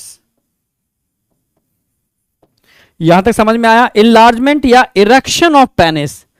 Continue आने दो, एनलार्जमेंट या इरेक्शन ऑफ पेनिस, ये समझ में आया नहीं आया, यहां तक बताओ। ये नेचुरली नाइट्रिक ऑक्साइड रिलीज होता है बॉडी के अंदर नेचुरली, ठीक है, पर जिन लोगों को कुछ ज्यादा ही इसको रिलीज कराना होता है तो क्या करते हैं, बाहर से एक साल्ट लेते हैं, क्या, सिल्डेनाफिल सिट्रेट, ठीक है, सिल्डेनाफिल सिट्रेट। यही सिल्डेनाफिल सिट्रेट क्या काम करता है, लोकल टिश्यू में नाइट्रिक ऑक्साइड के सीक्रेशन को स्टिमुलेट करता है, ठीक है। जब आप ड्रग से स्टिमुलेट करवाओगे तो नेचुरली स्टिमुलेशन इसका रिड्यूस होना चालू हो जाएगा, जिसकी वजह से कह सकते हो सेक्सुअल इंपॉर्टेंसी या इरेक्टाइल डिसफंक्शन ऐसे लोगों को हो जाता है, तो वो लोग इसी पर डिपेंड हो जाते हैं, या जिनको होता है उनको ये ड्रग लेनी पड़ती है, ठीक है, क्योंकि अगर पेनिस इरेक्ट नहीं होगा तो इनसेमिनेशन पॉसिबल नहीं है। इन मतलब अंदर, ठीक है, वेजाइनल ट्रैक के अंदर सीमन को इजैक्यूलेट करना, ठीक है। चलो जो मैं बताने वाला हूं आगे आपको, रिपीट सर प्लीज, अरे क्या रिपीट करूं इसके अंदर यार,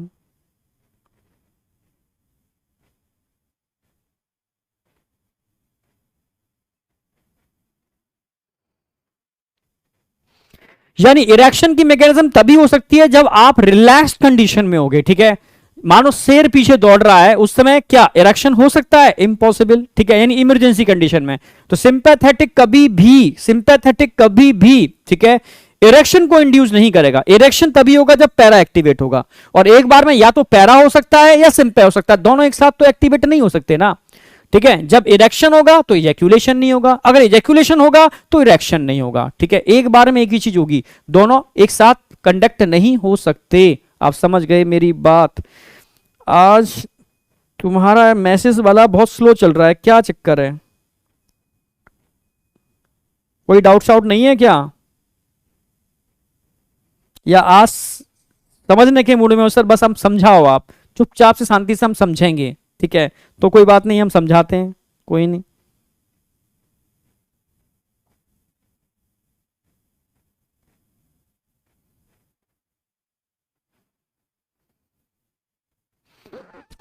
बेटा नेचुरल से हटके आप कुछ भी यूज करते हो, ठीक है, सबके साइड इफेक्ट हैं, ठीक है। यहां तक कि जितनी भी कॉन्ट्रासेप्टिव मेथड्स होते हैं, नेचुरल मेथड छोड़ दो और कॉन्डोम छोड़ दो, इनको छोड़कर सबके डेंजरस साइड इफेक्ट होते हैं, सबके साइड इफेक्ट हैं। पर इंसान को साइड इफेक्ट से मतलब नहीं है, समझ रहे हो ना। गवर्नमेंट को मतलब है कि ओवर पॉपुलेशन ना हो तो सारी डिवाइस बनाई गई, ठीक है।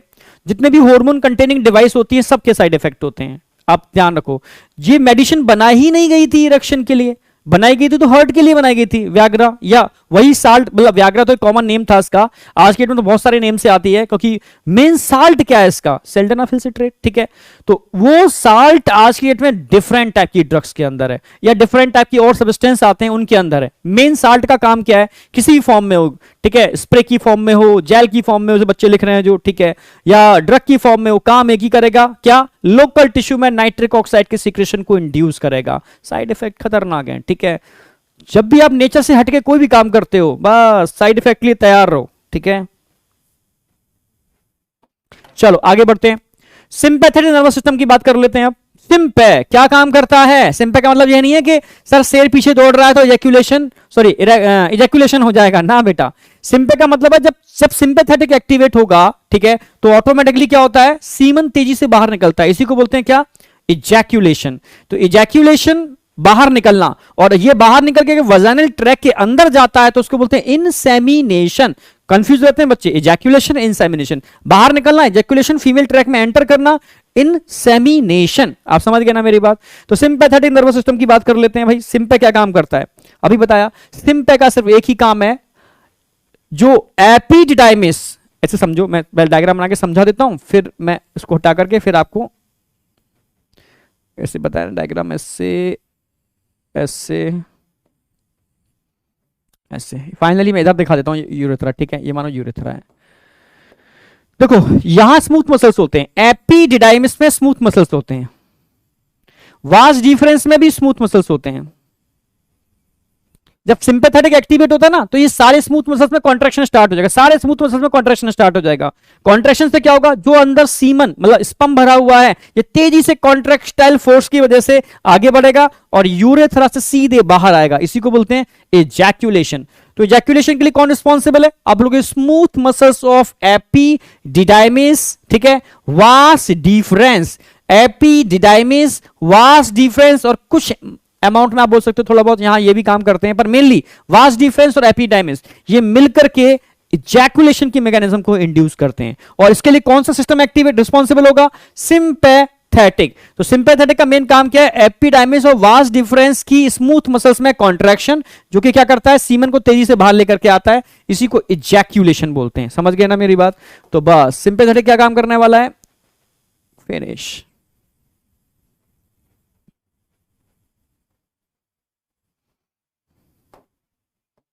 सिंपैथेटिक के फंक्शन की अगर बात करते हैं,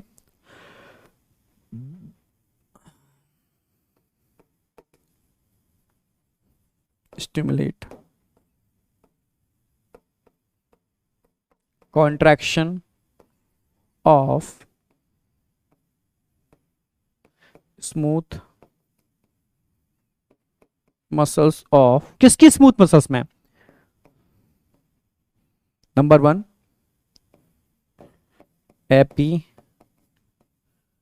एपिडिडाइमिस, नंबर 2 वास डिफरेंस। इससे क्या होगा बेटा? इसी की वजह से होता है इजैकुलेशन।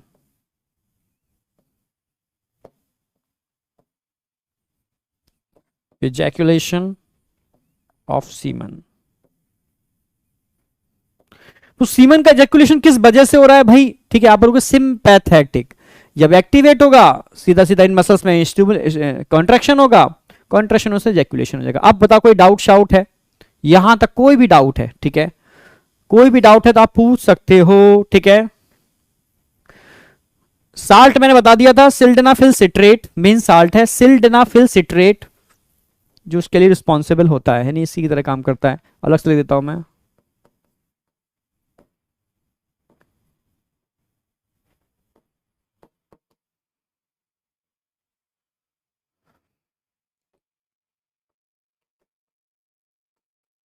सिल्डेनाफिल सिट्रेट ये साल्ट है जो इसको इंड्यूस करता है बाहर से। मतलब अगर सिंपैथेटिक नॉर्मल काम नहीं कर रहा, या नॉर्मल नेचुरली इरेक्शन नहीं हो रहा, या सेक्सुअल इंपॉर्टेंसी है, या इरेक्टाइल डिसफंक्शन है किसी को, तो सिल्डेनाफिल सिट्रेट कंटेनिंग कोई भी साल्ट मार्केट में कई नाम से आता है, इसको यूज करेंगे तो ये मैकेनिज्म ठीक है इंड्यूस हो जाएगी। यहां तक कोई भी डाउट शाउट है तो मुझे बताओ, फिर आगे बढ़ते हैं। बस अब बचते हैं glands. No sir, no sir. बिल्कुल, अगर इजैक्यूलेशन होगा तो इरेक्शन नहीं होगा। ठीक है, इजैक्यूलेशन होते ही इरेक्शन स्टॉप, नॉर्मल कंडीशन में आएगा। ठीक है, जब तक इजैक्यूलेशन नहीं है तब तक इरेक्शन मेंटेन रहेगा। ठीक है, तो ध्यान रखना है, इरेक्शन इजैक्यूलेशन साथ साथ नहीं हो सकते, पॉसिबल ही नहीं है।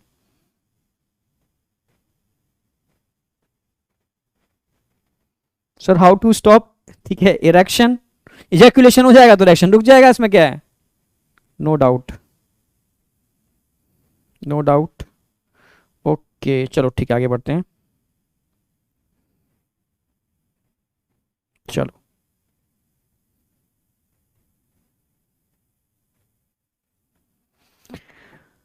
चलो बेटा आगे बढ़ते हैं।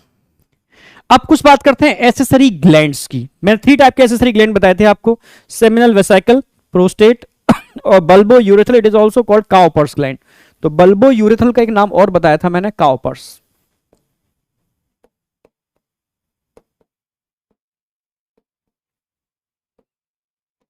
ठीक है, ये 1 पेयर थे, सिंगल 1 पेयर, ये आपको याद रहेगा।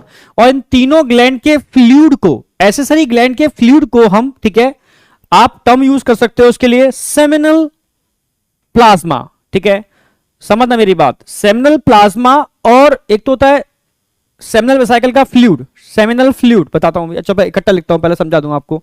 सेमिनल प्लाज्मा समझ में आया? सेमिनल प्लाज्मा और स्पर्म के मिलने से सीमन का फॉर्मेशन होता है। चलो वो लास्ट में समझाता हूं, अभी रुकते हैं। तो तीनों ग्लैंड को समझा दूं पहले एक बार मैं। पोजीशन समझ में आ गई होगी, पहले कौन सी ग्लैंड आती है? सेमिनल, फिर प्रोस्टेट, फिर बल्बो। मैंने सीक्वेंस से लिखे हुए हैं। ठीक है, एक क्वेश्चन भी डिस्कस कराया था लास्ट क्लास में मैंने आपसे, तो कंपाइल कर दिया है मैंने, 2 मिनट में याद होता है। इस कंपाइल ट्रिक बहुत अच्छी ट्रिक है। देखो 2 याद रखने हैं आपको कि हम बात किसी कर रहे हैं यहां पर, सेमिनल वेसिकल की बात कर रहे हैं पहले, फिर इधर बात किसी कर रहे हैं हम, यहां बात कर रहे हैं प्रोस्टेट की। प्रोस्टेट एक होती है और सेमिनल वेसिकल पेयर में होते हैं, इनको कंपाइल कर देते हैं पहले। तो फिर समझो मेरी बात, अगर मैं बात करता हूं कि मैक्सिमम फ्लूइड किस ग्लैंड का होता है, आप बोलोगे सेमिनल वेसिकल मैक्सिमम फ्लूइड होता है। अप्रोक्सीमेटली 60 to 70% फ्लूइड कंटेंट जो होता है सीमन का, वो सेमिनल वेसिकल का होता है, बहुत ज्यादा। आप समझ रहे हो। सेकंड नंबर पे आता है प्रोस्टेट। अप्रोक्सीमेटली आप बोल सकते हैं यहां पर 20 to 25% जो होता है सीमन का, वो होता है प्रोस्टेट। सीमन तो समझ में आ गया को, चलो बता देता हूं मैं सीमन इक्वल टू होता क्या है। सीमन हम टर्म यूज करेंगे बार बार। सीमन इक्वल टू क्या होता है, स्पर्म प्लस, या ऐसे करो स्पर्म प्लस सेमिनल फ्लूइड,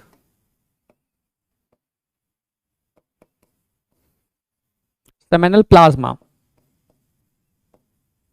और सेमिनल प्लाज्मा इक्वल टू क्या होता है, या ऐसे लिख देते हैं, सेमिनल प्लाज्मा इक्वल टू क्या होता है, fluid of male sex accessory glands, या ऐसे भी कह सकते हो fluids of seminal vesicle, prostate.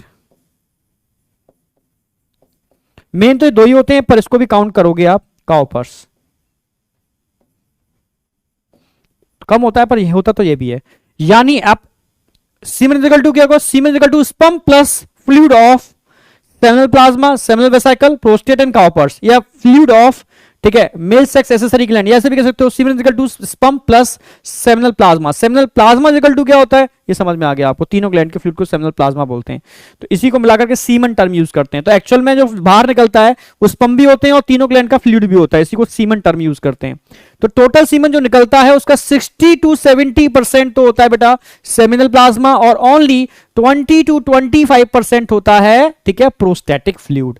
अगर मैं इसकी बात करता हूं तो सारे फ्लूइड एल्कलाइन होते हैं, क्योंकि सीमन एल्कलाइन होता है। स्पर्म एसिडिक मीडियम में मारे जाएंगे, आप समझना मेरी बात।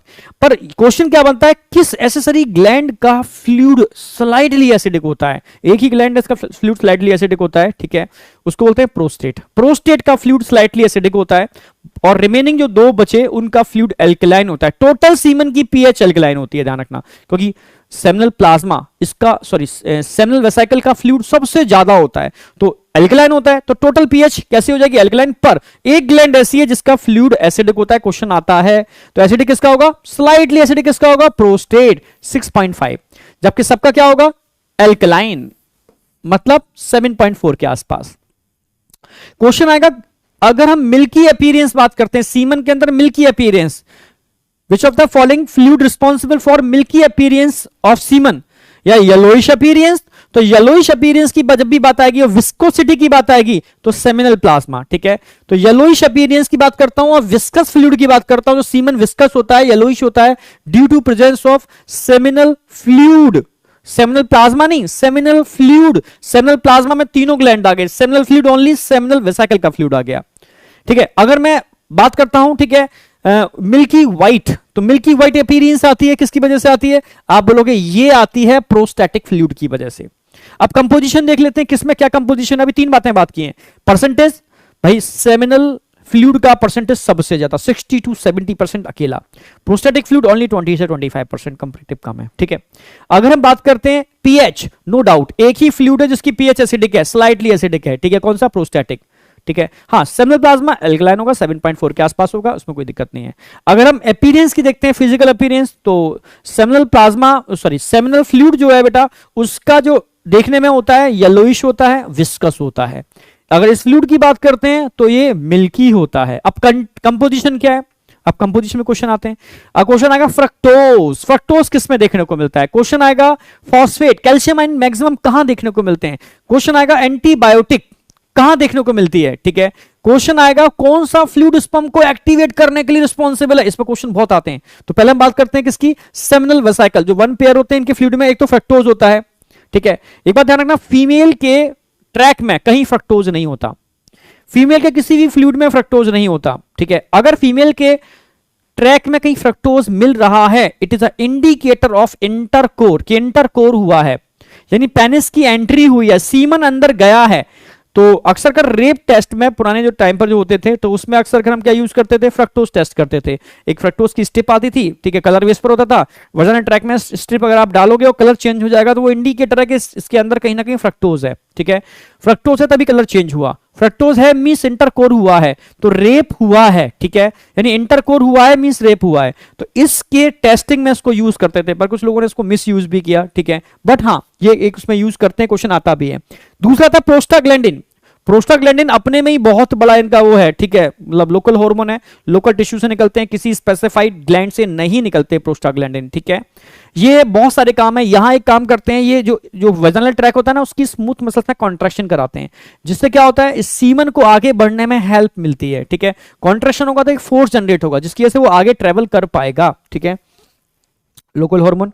अब क्लॉटिंग प्रोटीन, मैंने बताया था जब सीमन निकलता है तो क्लॉटेड फॉर्म में निकलता है, क्लॉटेड। नेचर चाहती है ये डी क्लॉट तभी हो जब वजाइनल ट्रैक में एंटर करे, अगर वजाइनल ट्रैक में एंटर नहीं करता तो तब तक इसको इनएक्टिव रखना है। वजाइनल ट्रैक में एंटर करेगा तब ये एक्टिवेट होगा, तब उसकी एनर्जी यूज करनी है, क्योंकि अगर ये सारी एनर्जी पहले ही यूज कर लेगा, जैसे मान लो आपको दौड़ लगानी है कहीं, ठीक है, रनिंग ट्रैक है, अब ट्रैक पे आने से पहले आप दौड़ते ही आ रहे हो, दौड़ते ही आ रहे हो, तब ट्रैक पर आकर दौड़ क्या लगाओगे, मामला बिगड़ गया ना सारा।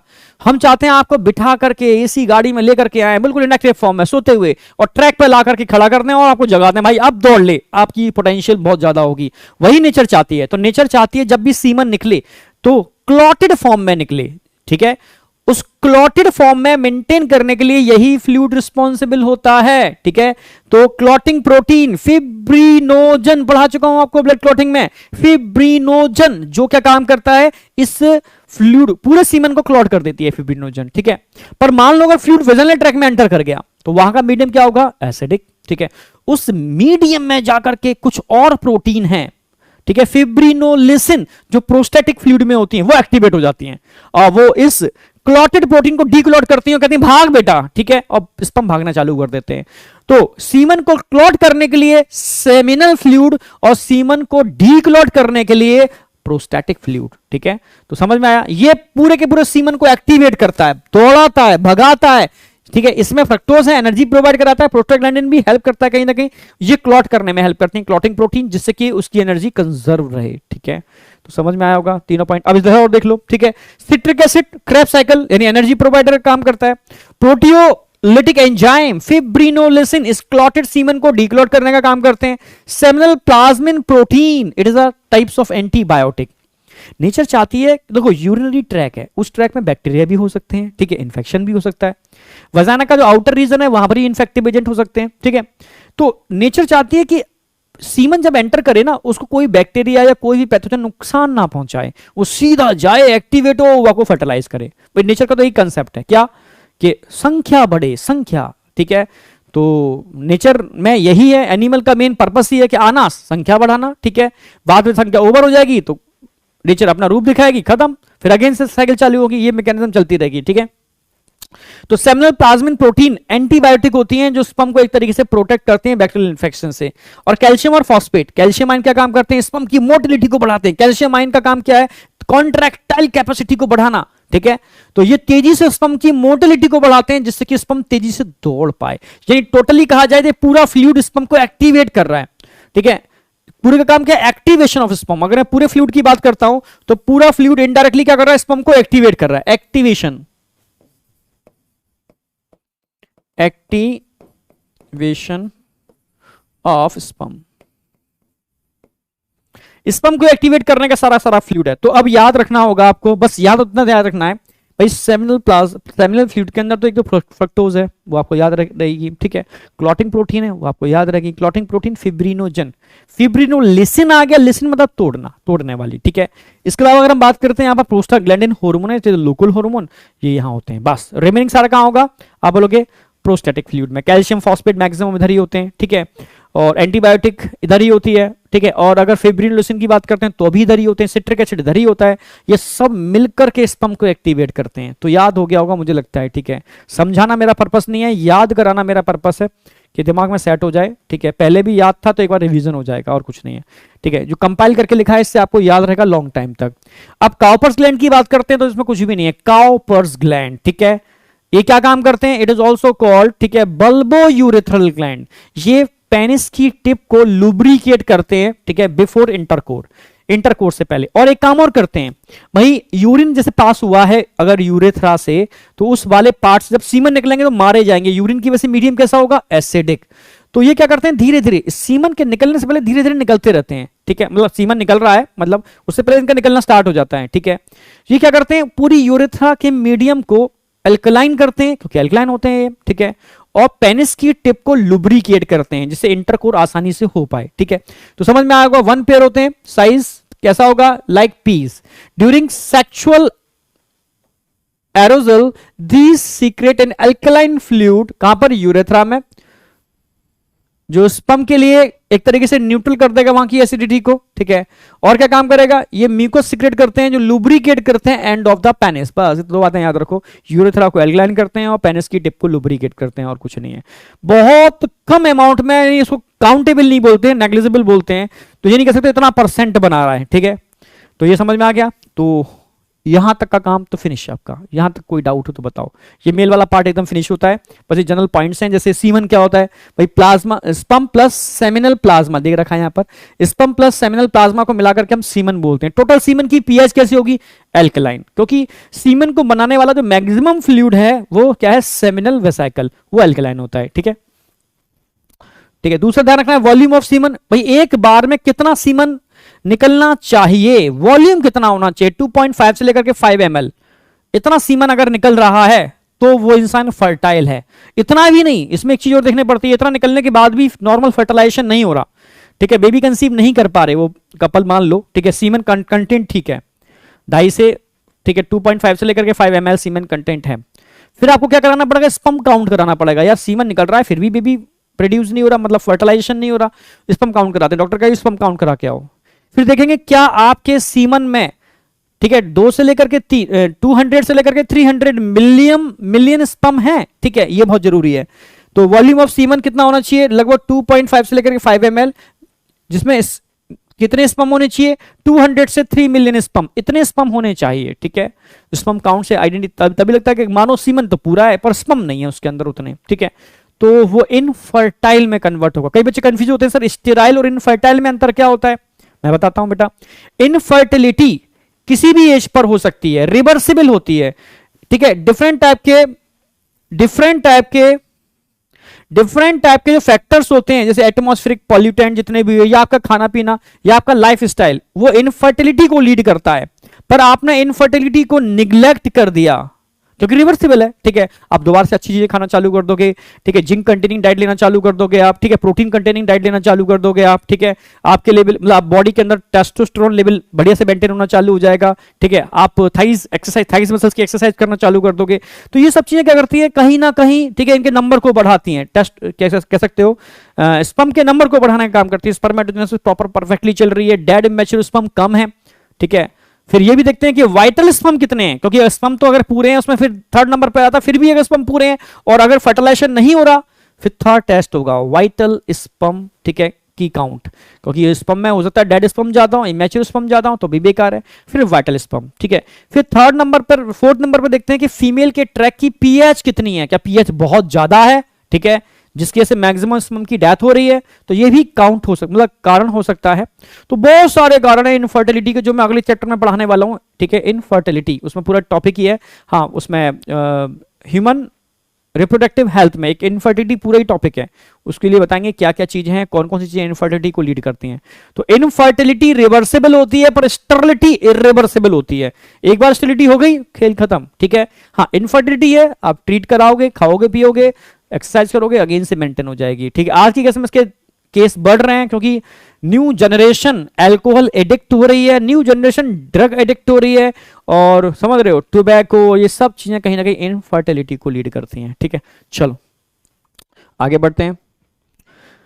ये बहुत यार, ये तो नीट में डायरेक्टली पूछते हैं सीआरटी की लाइन, और बच्चे बड़े कंफ्यूज रहते हैं इसके लिए। इनफर्टिलिटी में भी बताऊंगा, समझो। द ह्यूमन मेल इजैक्यूलेट, मैंने बताया कितना स्पर्म इजैक्यूलेट करता है, अभी बताया मैंने 200 से 300 मिलियन स्पर्म ड्यूरिंग कोइटस। अब मैं इस स्पर्म की बात करता हूं फॉर नॉर्मल फर्टिलिटी, एक शर्त है नॉर्मल फर्टिलिटी के लिए। इतने स्पर्म में से 60% स्पर्म, कितने 60% स्पर्म की अगर मैं बात करूं तो क्या होना चाहिए, sperm must have normal shape and size. 60 plus 40 में डिवाइड कर दिया मैंने, तो इन 60 की क्या होना चाहिए बेटा, नॉर्मल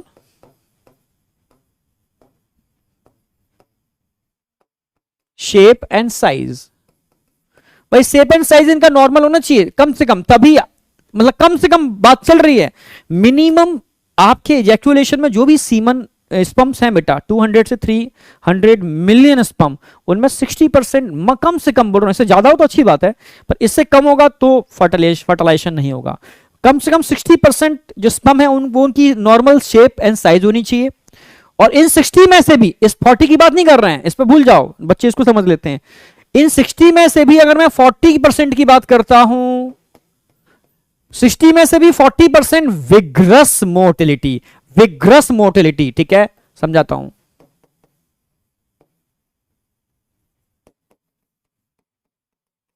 विग्रस मोटिलिटी यानी उनको मूव करने की, दौड़ लगाने की कैपेसिटी बहुत ज्यादा होनी चाहिए, ठीक है। तो 60% sperm normal shape and size, उन 60 में से भी 40% विग्रस मोटिलिटी, तभी जाकर के नॉर्मल मिनिमम, ठीक है, कह सकते हो एक चाहिए, तभी फर्टिलाइजेशन संभव है, नहीं तो फर्टिलाइजेशन पॉसिबल नहीं है, ठीक है। यहां तक बताओ बेटा, कोई भी डाउट शाउट है, कोई भी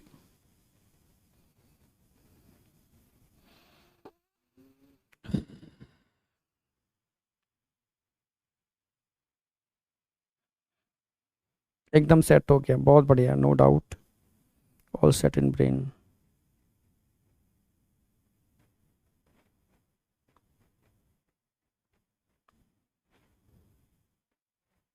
देखो बच्चों को लगता है कि जब मैं तुम्हारी एज का था, ठीक है, तो एक्चुअल में ये है,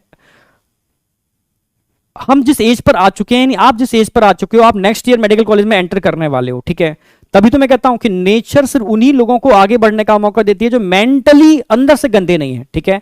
आपकी मेंटल सोच बहुत साफ सुथरी होनी चाहिए, ठीक है, तभी नेचर आपको मौका देगी मेडिकल कॉलेज में एंटर करने का, ये बहुत जरूरी है, ठीक है। वो थोड़ी बहुत तो बच्चों में होती है, चलो उसको लेके चल रहा हूं, मैं मान के चल रहा हूं, पर हाँ, अगर मैं जरा भी हेजिटेट कर जाऊंगा आपको समझाने के अंदर, तो ये मैं एक तरीके से गलत कर रहा हूं। मैं हर कंसेप्ट को, हर चीज को, टीचर का पहली रिस्पॉन्सिबिलिटी होती है कि बच्चे को हर चीज प्रॉपर समझाए। बच्चे कह रहे हैं कि सर आप, ठीक है, कुछ ज्यादा ही समझा रहे हो, ठीक है, ज्यादा नहीं, ठीक है, कंसेप्ट तो क्लियर करने पड़ेंगे बेटा, क्योंकि अगर हम ही नहीं समझाएंगे तो कैसे काम चलेगा, ठीक है। ना तो पेरेंट्स समझ सकते इतना, ठीक है, क्योंकि अभी नेक्स्ट चैप्टर पढ़ाने वाला हूं, ठीक है, उसमें तो हर चीज खुल के समझाने पड़ेगी, बिल्कुल एकदम क्लियर कट करके, क्या जरूरी है क्या जरूरी नहीं है, ठीक है। तो वो जरूरी है बेटा, ठीक है, क्योंकि टीचर की पहली रिस्पॉन्सिबिलिटी बनती है कि अपने स्टूडेंट को सही इंफॉर्मेशन दे, पर टीचर हर तरीके के होते हैं दुनिया के अंदर, आप समझ रहे हो ना। तो बस मैं इतना हिंट दूंगा, बस और कुछ नहीं, ठीक है। चलो खैर, यहां तक समझ में आ गया होगा, कोई डाउट है?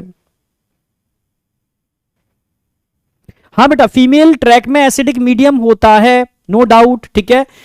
अगर वजाइनल का आउटर पार्ट देखोगे वो स्लाइटली एसिडिक, स्लाइटली नहीं एसिडिक होता, अच्छा खासा एसिडिक होता है, ठीक है, पर उसकी एसिडिटी बहुत ज्यादा है, हाइपर है, इतनी ज्यादा हाइपर है कि मैक्सिमम स्पर्म को मारने के लिए रिस्पॉन्सिबल है। तो जाकर के छोटा सा ट्रीटमेंट होता है, तभी फीमेल के वजाइनल ट्रैक की पीएच को मेंटेन करना भी जरूरी है, ठीक है। तभी तो कई फीमेल क्लीनिंग के चक्कर में बहुत ज्यादा, ठीक है, ऐसे सब्सटेंस यूज करते हैं जैसे जो कास्टिक सोडा कंटेनिंग है, लाइक मतलब समझ गए, सोप लाइक चीजें, ठीक है। तो डॉक्टर्स कहते हैं, समझाते हैं कि इससे आपकी पीएच डिस्टर्ब होगी, और पीएच डिस्टर्ब होने से infection, specially UTI, urinary tract infection होने की प्रोबेबिलिटी बढ़ जाएगी, क्योंकि फीमेल के ट्रैक बहुत छोटा है बेटा, इन्फेक्शन की प्रोबेबिलिटी ज्यादा है, इसलिए उस ट्रैक को नेचर ने एसिडिक बनाया।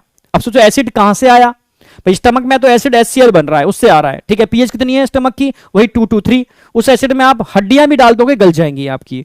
सोचो वजाइना में तो ऐसा नहीं हो रहा ना, और एसिड की पीएच भी कोई बहुत ज्यादा वैसी नहीं है, बहुत ज्यादा 3 के आसपास है वहां पर भी, तो इतना हाई एसिडिक मीडियम है, सोचो, ठीक है। तो उसको मेंटेन कौन कर रहा है? HCl तो वहां आ नहीं सकता ना, कहां से आ रहा है ये एसिड, बताता हूं अभी, ठीक है। चलो, वो ऑर्गेनिक एसिड होते हैं, ठीक है। ओके सर, 40% का क्या होता है? अरे भाई, ये एक मिनिमम वैल्यू बताइए फॉर नॉर्मल फर्टिलिटी। अगर मान लो किसी इंसान के 40% स्पर्म बेकार हैं, नॉर्मल शेप एंड साइज के नहीं है, पर 60% नॉर्मल शेप एंड साइज है, उनमें भी 40% विग्रस मोटिलिटी रखते हैं, तो वो बेबी कंसीव कर लेंगे, वो पेयर बेबी कंसीव कर लेगा, ठीक है, यानी उनका बेबी हो जाएगा आके जाकर के। पर हां, कंडीशन ऐसी है कि 60 में से भी, समझ रहे हो, 50% बेकार है, ओनली 50% बच रहे हैं। उन 50% में से भी 40% या उससे कम विग्रस मोटिलिटी रखते हैं, तो बेबी कंसीव नहीं कर पाएंगे, वो इनफर्टिलिटी में काउंट होगा, ठीक है। इस पे मत जाओ सर इसका क्या होगा, सर इतना ही क्यों होता है, समझा दिया, ये एक नॉर्मल वैल्यू है, रिक्वायर्ड है, ठीक है। तो यहां तक कोई डाउट शाउट नहीं होना चाहिए बेटा, यहां तक बताओ, कोई भी डाउट शाउट है, यहां तक कोई भी डाउट हो तो बताओ मुझे। अब फीमेल वाला पार्ट और स्टार्ट कर देते हैं, 10-11 बार, ठीक है, फीमेल वाला पार्ट और रह गया, इसको कम कवर कर देते हैं। तो आज हम स्टार्ट कर रहे हैं बेटा फीमेल रिप्रोडक्टिव सिस्टम। मेल वाला पार्ट एकदम फिनिश हो चुका है, फीमेल को खत्म कर देते हैं, फिर गैमीटोजेनेसिस हम आगे लेंगे, ठीक है। आगे का मतलब है हम बायोमोलिक्यूल की बात गैमीटोजेनेसिस ले लेंगे, यानी वो पूरा एक सीरीज अलग चलेगी, गैमीटोजेनेसिस, फर्टिलाइजेशन, इम्प्लांटेशन, ठीक है, embryo development, parturition and lactation, ठीक है, वो हम सीरीज अलग ले लेंगे। ये सीरीज हमारी आज यहाँ फिनिश, लगभग आज तो फिनिश नहीं होगी, नेक्स्ट लेक्चर में फिनिश हो जाएगी, यानी कल फिनिश कर देंगे पूरा फीमेल वाला पार्ट, ठीक है। द फीमेल रिप्रोडक्टिव सिस्टम की बात कर लेते हैं बेटा। The female reproductive system consist of a pair of ovary, वहां क्या थे, पेयर ऑफ टेस्टिस, तो मैंने इसी चीज को यहां लिख दिया, ऐसे याद रहेगा आपको, ट्रिक से लिखा है मैंने। ओवरीज कितने होते हैं, 1 पेयर, टेस्टिस कितने होते हैं, 1 पेयर। वहां हमने बात की थी मेल सेक्स एसेसरी डक्ट, और यहां बात करते हैं female sex accessory duct. Directly question ऐसे मिलेगा आपको, उसी फॉर्म में लिख दिया है, इसे आपको याद भी रहे।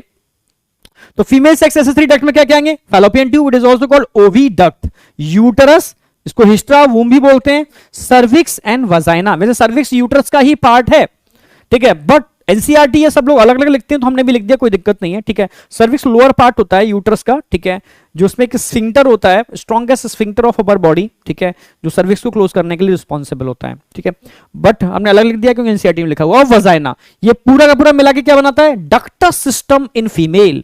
मेल में एसेसरी डक्ट की अगर बात करते हैं तो मैंने क्या क्या बताया था, एसेसरी डक्ट के अंदर रटी टेस्टिस, ठीक है, वासा इफ्रेंसिया, एपिडाइमिस और वास डिफरेंस। और फीमेल में बात करते हैं तो fallopian tube, uterus, cervix and vagina, ये डक्टस सिस्टम हो गया, ठीक है, एकदम क्लियर है, बिल्कुल यहां तक क्लियर होना चाहिए। एक्सटर्नल जेनिटलिया, मेल में एक्सटर्नल जेनिटलिया क्या थे, मेल में एक्सटर्नल जेनिटलिया में दो ही चीजें आती हैं, एक स्क्रोटम और पेनिस। फीमेल में एक्सटर्नल जेनिटलिया को वॉल्वा भी बोलते हैं, ठीक है, क्वेश्चन आया हुआ है। या इसमें क्या क्या आता है, mons pubis, labia majora, labia minora, hymen and clitoris, समझाऊंगा डिटेल में इसको अभी आगे जाकर के, डायरेक्टली क्वेश्चन यहां से भी मिलता है। आगे एसेसरी ग्लैंड, मेल में एसेसरी ग्लैंड 3 थे, फीमेल में एसेसरी ग्लैंड ओनली 2 हैं, ठीक है, जो आगे हम कराने वाले हैं। मेमरी ग्लैंड को एसेसरी ग्लैंड में इंक्लूड नहीं किया, मैंने बोला था mammary gland it is a secondary sexual character, जब तक प्यूबर्टी नहीं आती तब तक फीमेल में ये ग्लैंडुलर फॉर्म में नहीं होते, ठीक है। प्यूबर्टी आने पर, समझना, प्यूबर्टी आने पर एस्ट्रोजन, ठीक है, और प्रोजेस्टेरॉन, क्योंकि साइकिल चालू हो जाती है मेंस्ट्रुअल साइकिल, ठीक है, के इफेक्ट से इनका डेवलपमेंट स्टार्ट होता है, ठीक है। और भी डेवलपमेंट कब होगा, जब वो फीमेल, ठीक है, बेबी कंसीव करती है, तो उस समय डेवलपमेंट और ज्यादा होता है, अगेन प्रोजेस्टेरॉन और ह्यूमन प्लेसेंटल लैक्टोजन के इफेक्ट से। और जब बेबी का बर्थ हो जाता है तब पीआरएल, प्रोलैक्टिन हार्मोन के इफेक्ट से और डेवलपमेंट होता है। तो डेवलपमेंट स्टेजेस में होता है, इसलिए इसको होता है सेकेंडरी सेक्सुअल करेक्टर है, ग्लैंड नहीं है, जो स्वेट ग्लैंड के मॉडिफिकेशन से बनते हैं, ठीक है। तो मेमरी ग्लैंड की बात करते हैं, 1 पेयर होते हैं, it is a secondary sexual character, ना कि ग्लैंड है। करेक्टर का मतलब है जो हार्मोनल इन्फ्लुएंस से जनरेट होते हैं, इसलिए बोलते हैं सेकेंडरी सेक्सुअल करेक्टर। तो ये हम पढ़ने वाले हैं, हमारा टारगेट है, ठीक है। तो यहां तक कोई डाउट शाउट नहीं होना चाहिए। तो आज मैं फीमेल का टोटल ओवरव्यू दे रहा हूं, जैसे मेल का मैंने ओवरव्यू दिया था ना, ऐसे फीमेल का टोटल ओवरव्यू एनसीईआरटी लगभग 80% तो कवर कर देगा, ठीक है, ओवरव्यू 80% कवर कर देगा। तो आज हम पहले बात करते हैं फीमेल के स्ट्रक्चर का टोटल ओवरव्यू, और इस ओवरव्यू को लेने के लिए एनसीईआरटी का डायग्राम ही उठा रहे हैं, क्योंकि क्वेश्चन एनसीईआरटी डायग्राम से ही आएगा, ठीक है। तो एनसीईआरटी के डायग्राम से पूरा ओवरव्यू में दिमाग में एकदम सेट करता हूं। मेल वाले पार्ट में मुझे लगता नहीं कोई डाउट है, आज फीमेल वाला पार्ट भी स्टार्ट कर देते हैं। जितना हम आज बताएंगे इतने समझो कि मैक्सिमम क्वेश्चन सॉल्व हो जाएंगे, एनसीईआरटी रिलेटेड, ठीक है। एक एक करके स्टार्ट करते हैं। सबसे पहले बात करते हैं ओवरी, वहां टेस्टिस से बात की थी, ओवरी से बात करते हैं। ओवरी क्या है? It is a primary sexual और प्राइमरी सेक्स ऑर्गन। ओवरी क्या है बेटा? Primary sex organ.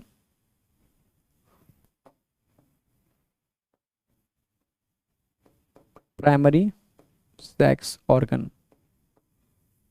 पता ही है आपको। ओवरी से क्या रिलीज होता है? ओवरी से ओवा रिलीज होता है। क्या रिलीज होता है? ओवा। किसके थ्रू? एक छोटी सी ओपनिंग, ऑस्टिया बोलते हैं इसको। इसके थ्रू कहां जाता है? आप बोलोगे फैलोपियन ट्यूब में एंटर करता है। कौन? ओवा। तो ओवरी से ओवा रिलीज होता है। किसमें रिलीज होता है? Fallopian tube. फैलोपियन ट्यूब को और क्या बोलते हैं? अभी बताया, ओवी डक्ट भी बोलते हैं। फैलोपियन ट्यूब का एक नाम और है, ओवी डक्ट।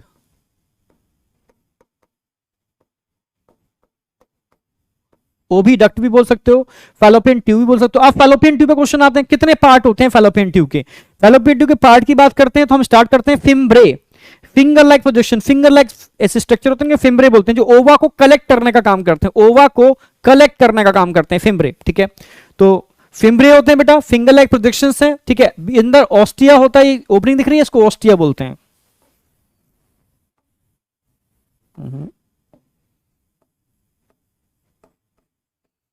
यानी एक ओपनिंग होती है, उससे होता हुआ सीधा ओवा का एंटर करता है। आपके समझ में आ गया ओवा की एंट्री कहां होगी? फैलोपियन ट्यूब में।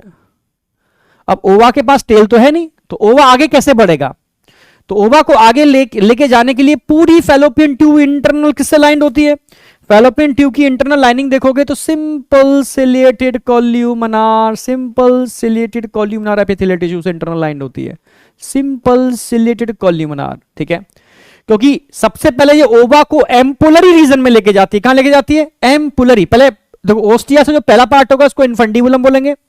इन्फंडिबुलम कहां खुलेगा? एक एम्पुला। एम्पुला क्या है? एक तरीके से भाई फूला हुआ पार्ट, एक वो स्पेस जहां पर ओवा आसानी से ठहर सकता है और स्पर्म आके यहां फर्टिलाइज कर सकता है। तो एक्चुअल में एम्पुला वो पार्ट होता है बेटा जहां पर it is also called site of fertilisation. ये एनसीईआरटी में दे रखा है, site of fertilisation. Site of fertilisation, ये वो जगह है जहां फर्टिलाइजेशन होता है। Site of fertilisation, ampullary region या एम्पुला, ठीक है, जहां फर्टिलाइजेशन की प्रोबेबिलिटी ज्यादा है। भाई ये जो सीलिया होते हैं, यानी फैलोपियन ट्यूब इंटरनल लाइन किससे होगी?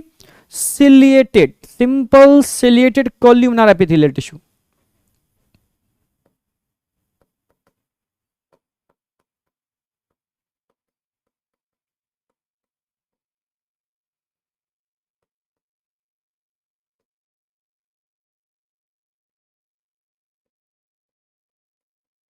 सिंपल सिलिएटेड कॉल्यूमिनार एपिथेलियम से इंटरनल लाइंड होती है।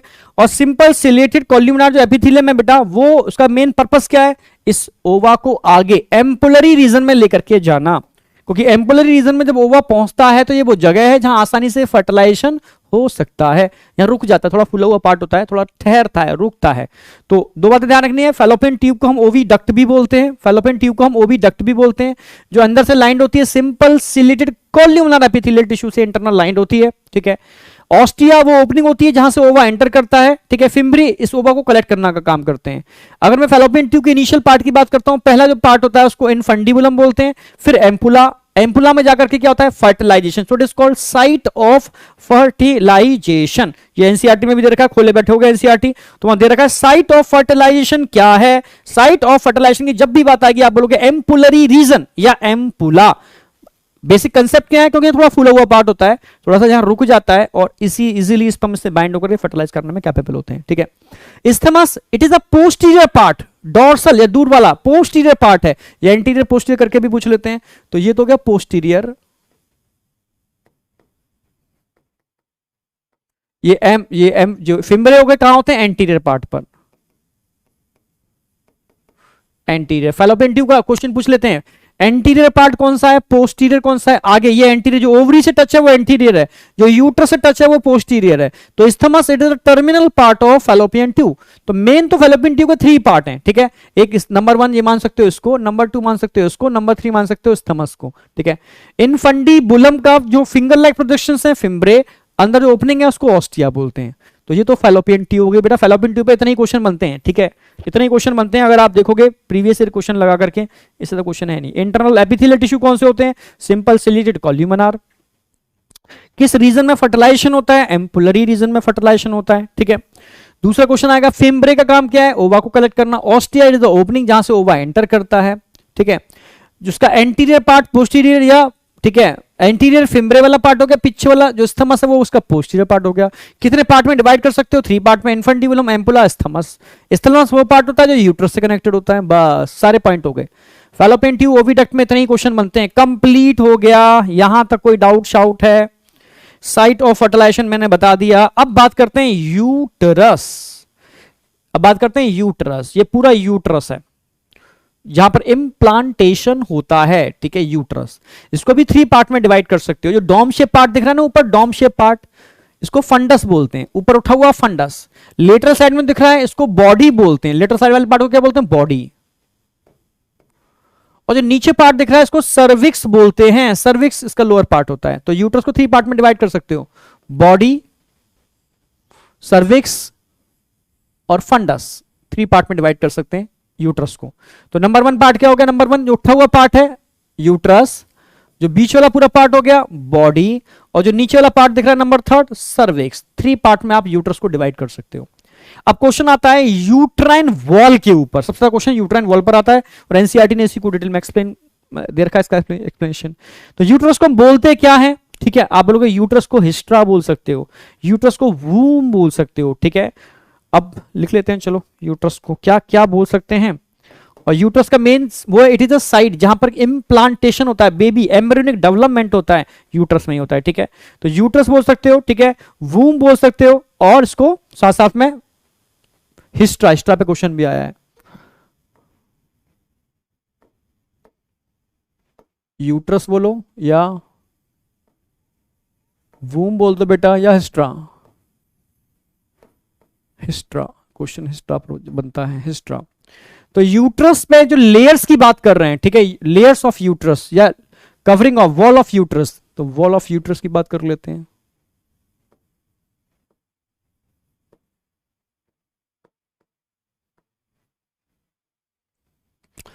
तो यूट्रस में 3 वॉल हैं भाई। एक तो है एंडोमेट्रियम, सबसे अंदर की लेयर। एक है मायो मतलब मसल्स, जिसके अंदर स्मूथ मसल्स होते हैं, वो मायोमेट्रियम है। स्मूथ मसल से मिलकर बना हुआ जो पार्ट है वो मायोमेट्रियम है, जिसमें कॉन्ट्रेक्शन होते हैं, बर्थ के टाइम पर लेबर पेन इंड्यूस होते हैं, वो मायोमेट्रियम है। मायोमेट्रियम, और मायोमेट्रियम के बाहर जो सबसे ऊपरी लेयर होगी उसको पेरीमेट्रियम बोलते हैं, ठीक है। तो एक एक करके स्टार्ट करते हैं। तो वॉल के अंदर सबसे पहले हम बात करने वाले हैं एंडोमेट्रियम। हम सबसे पहले बात करने वाले हैं एंडोमेट्रियम की, ठीक है। ये एंडो मतलब अंदर, इनर लेयर होती है।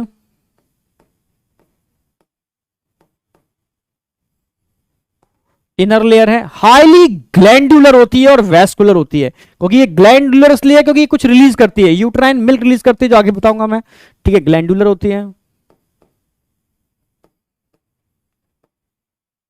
हाईली वैस्कुलर होती है,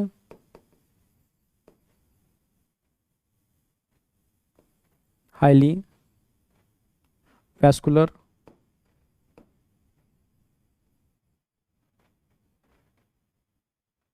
अच्छा, इसके अलावा अगर बात करते हैं तो जब मेंस्ट्रुअल साइकिल होती है ना, तो ड्यूरिंग मेंस्ट्रुअल साइकिल यही वो लेयर है जो टूटती है, ब्रेक होती है, फिर बाहर निकलती है, फिर धीरे धीरे रीजनरेट होती है, फिर टूटती है, बाहर निकलती है।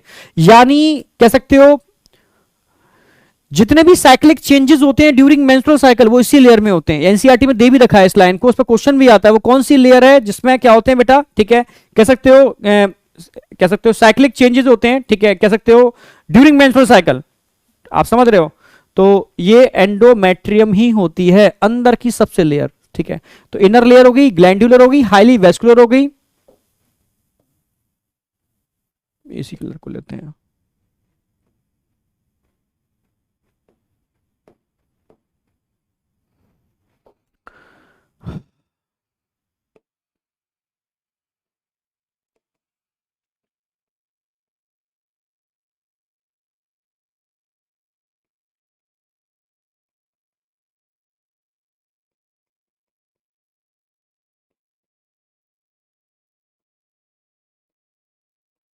ये 3-4 पॉइंट हैं, 4 पॉइंट, इन पर क्वेश्चन बनता है बस एंडोमेट्रियम पे।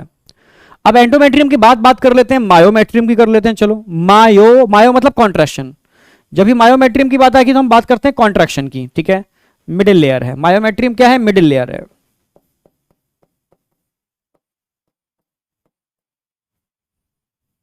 भाई मिडिल लेयर होती है मायोमेट्रियम, जो स्मूथ मसल से मिलकर बनी होती है, स्मूथ मसल्स।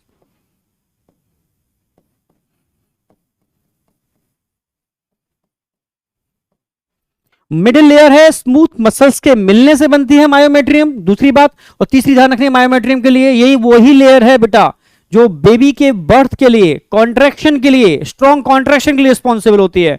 ड्यूरिंग बर्थ के टाइम जो स्मॉल स्ट्रॉन्ग कॉन्ट्रैक्शन होते हैं, उसको लिवर पेन भी बोल सकते हो, ठीक है, उसी के लिए यही लेयर रिस्पॉन्सिबल होती है।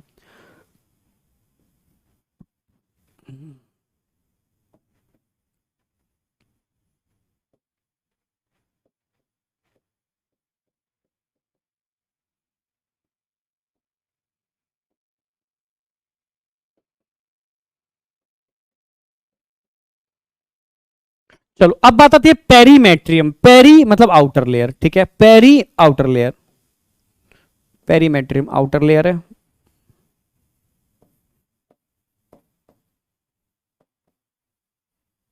बस, तो यहां तक तीनों लेयर समझ में आ गए होंगे। सारे क्वेश्चन मैंने एनसीईआरटी की लाइन तो सारे ऐड कर दिए हैं डायग्राम में ही, यही इससे बाहर कोई क्वेश्चन बनता नहीं है, ठीक है।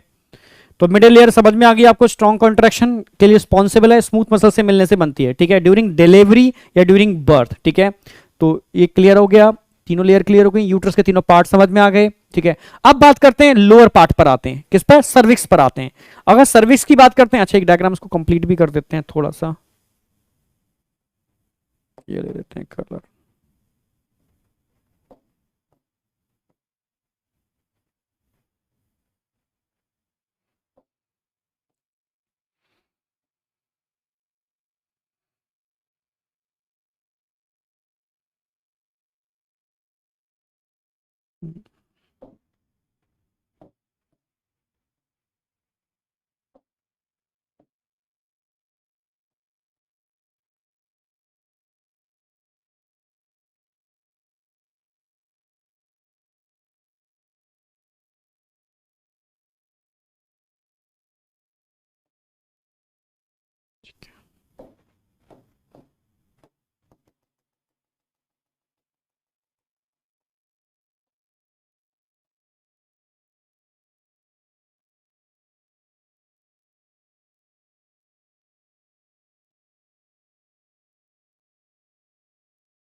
देखो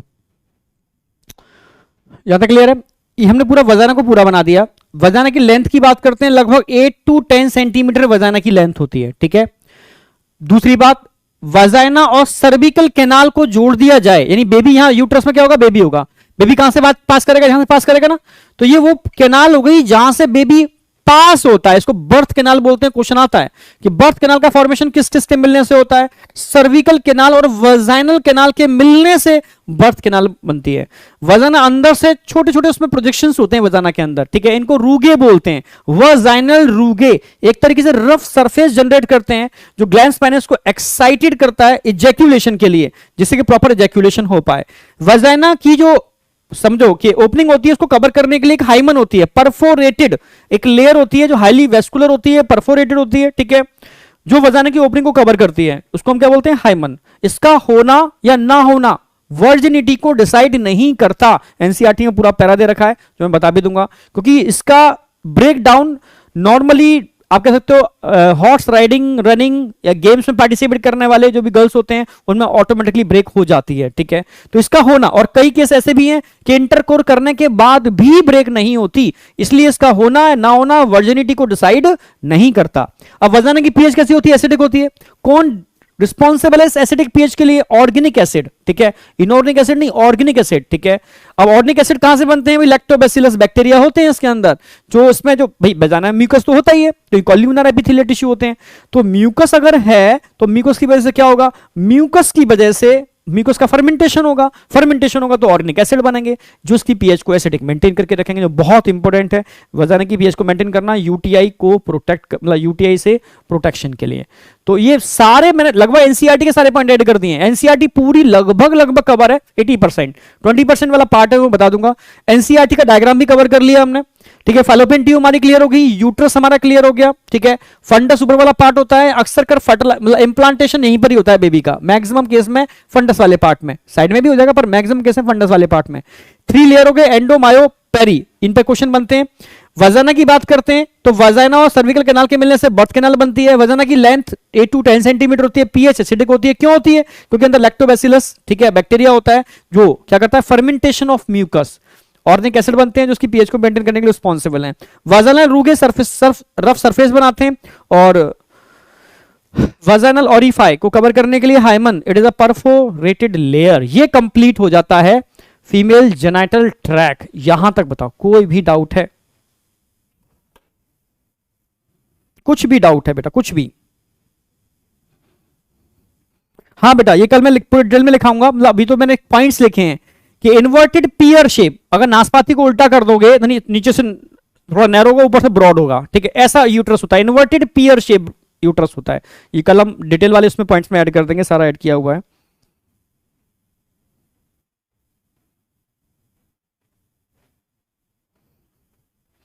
यहां तक समझ में आया?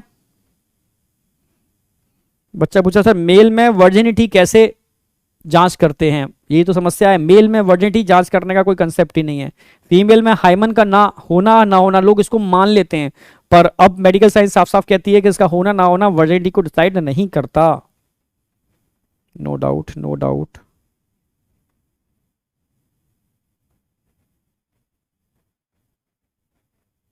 No doubt.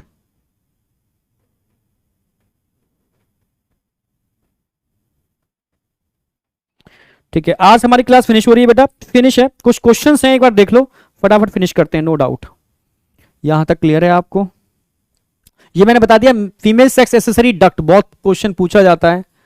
इन तीनों को मिलने से एसेसरी डक्ट बन जाते हैं, बर्थ कैनाल इन दोनों के मिलने से बनती है, जस्ट अभी बताया मैंने, ठीक है। कुछ प्रीवियस क्वेश्चन हैं, देख लो फटाफट। बहुत बढ़िया क्वेश्चन है। Removal of testis result in, अगर मान लो किसी इंसान की टेस्टिस रिमूव कर दी जाती है तो क्या होगा? फटाफट बताओ क्या होगा अगर टेस्टिस को रिमूव कर देंगे तो? Removal of testis result in किसके भाई, अगर टेस्टिस को रिमूव करोगे तो क्या होने वाला है? फटाफट बताओ। इंक्रीज इन सिक्रेशन ऑफ एफएसएचएलएच, देखें आप क्या बोल रहे हो।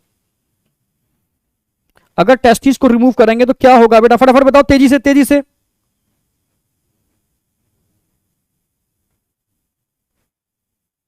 पेरीमेट्रियम का फंक्शन, पेरीमेट्रियम बेटा आउटर प्रोटेक्टिंग लेयर है, कोई फंक्शन नहीं है। बाहर की लेयर को पेरीमेट्रियम बोलते हैं, जो आप समझ रहे हो एपिथेलियल टिश्यू से मिलकर के बनी होती है। मेन तो अंदर वाली लेयर है, दो के फंक्शन है जो एनसीईआरटी ने दे भी रखे हैं।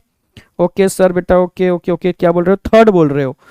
थर्ड नहीं होगा, ठीक है। अब देखो क्या है, decrease in secretion of testosterone और inhibin, increase in secretion of FSH and LH, increase in secretion of testosterone and inhibin. अच्छा अच्छा अच्छा, क्या लगा रहे हो? लगाओ जरा देखूं क्या लगाते हो। सारे बच्चे थर्ड लगा रहे हैं, मैक्सिमम बच्चे थर्ड लगा रहे हैं, कोई नहीं कुछ फोर्थ भी लगा रहे हैं। जो फोर्थ लगा रहे हैं वो सही लगा रहे हैं, आप समझो मेरी बात, ठीक है भाई। ये पिट्यूटरी है, ये पिट्यूटरी का एंटीरियर लोब है, यहां से क्या निकलता है, LH भी निकलता है और FSH भी निकलता है, ठीक है। आप जानते हो ये टेस्टीज है, क्या है टेस्टीज, टेस्टीज से टेस्टोस्टेरोन भी निकलता है, टेस्टोस्टेरोन भी निकलता है और इनेबिन भी निकलता है, इनेबिन भी निकलता है, ठीक है। और टेस्टोस्टेरोन क्या काम करता है, इसके सीक्रेशन को और GnRH के सीक्रेशन को, GnRH के सीक्रेशन को इनहिबिट करता है, नेगेटिव फीडबैक, ठीक है। यानी टेस्टिस अगर होगी तो इनका सीक्रेशन कम होगा, इनहिबिन इसके सीक्रेशन को इनहिबिट करता है। अगर टेस्टिस होगी तो इनका सीक्रेशन कम होगा, ठीक है। और अगर टेस्टिस को रिमूव कर दोगे, बाहर निकाल दोगे, तो ये नेगेटिव फीडबैक मैकेनिज्म नहीं होगी, मींस इनके सीक्रेशन इंक्रीज हो जाएंगे, इनके सीक्रेशन डिक्रीज हो जाएंगे। आप समझ गए ना, increase in secretion of FSH LH बिल्कुल इंक्रीज हो जाएगा, ठीक है।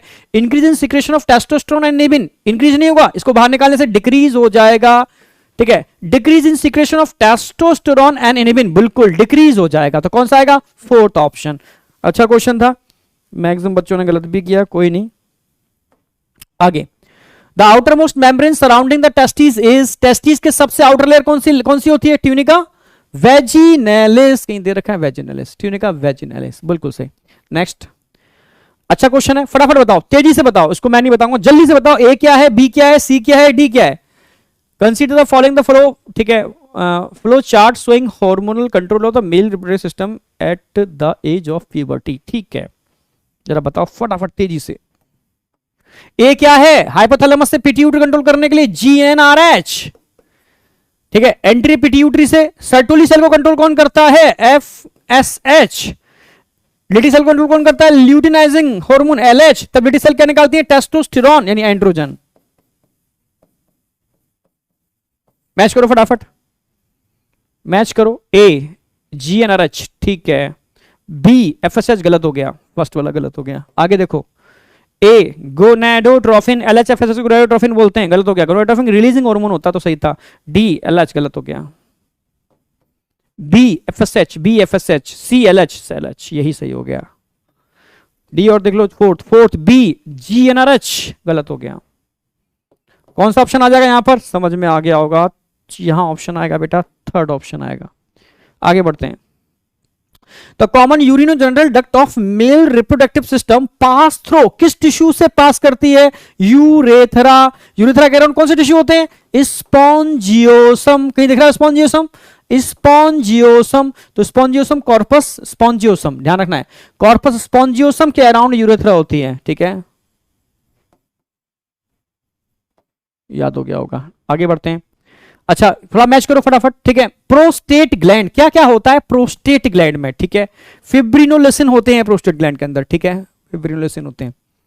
काउपर्स ग्लैंड की बात करते हैं, काउपर्स ग्लैंड या सेमिनल वेसिकल की बात कर लेते हैं। अच्छा, mucus secrete for lubrication, Cowper's gland, ठीक है। सेमिनल वेसिकल की बात कर लो, ठीक है। सेमिनल वेसिकल प्रोस्टेट के अंदर, और क्या क्या होता है प्रोस्टेट में, कैल्शियम आयन भी होते हैं। फ्रक्टोज का होता है, सेमिनल्स में फ्रक्टोज होता है। Contribute 60% of semen of total volume, कौन कंट्रीब्यूट करता है, ये करती है।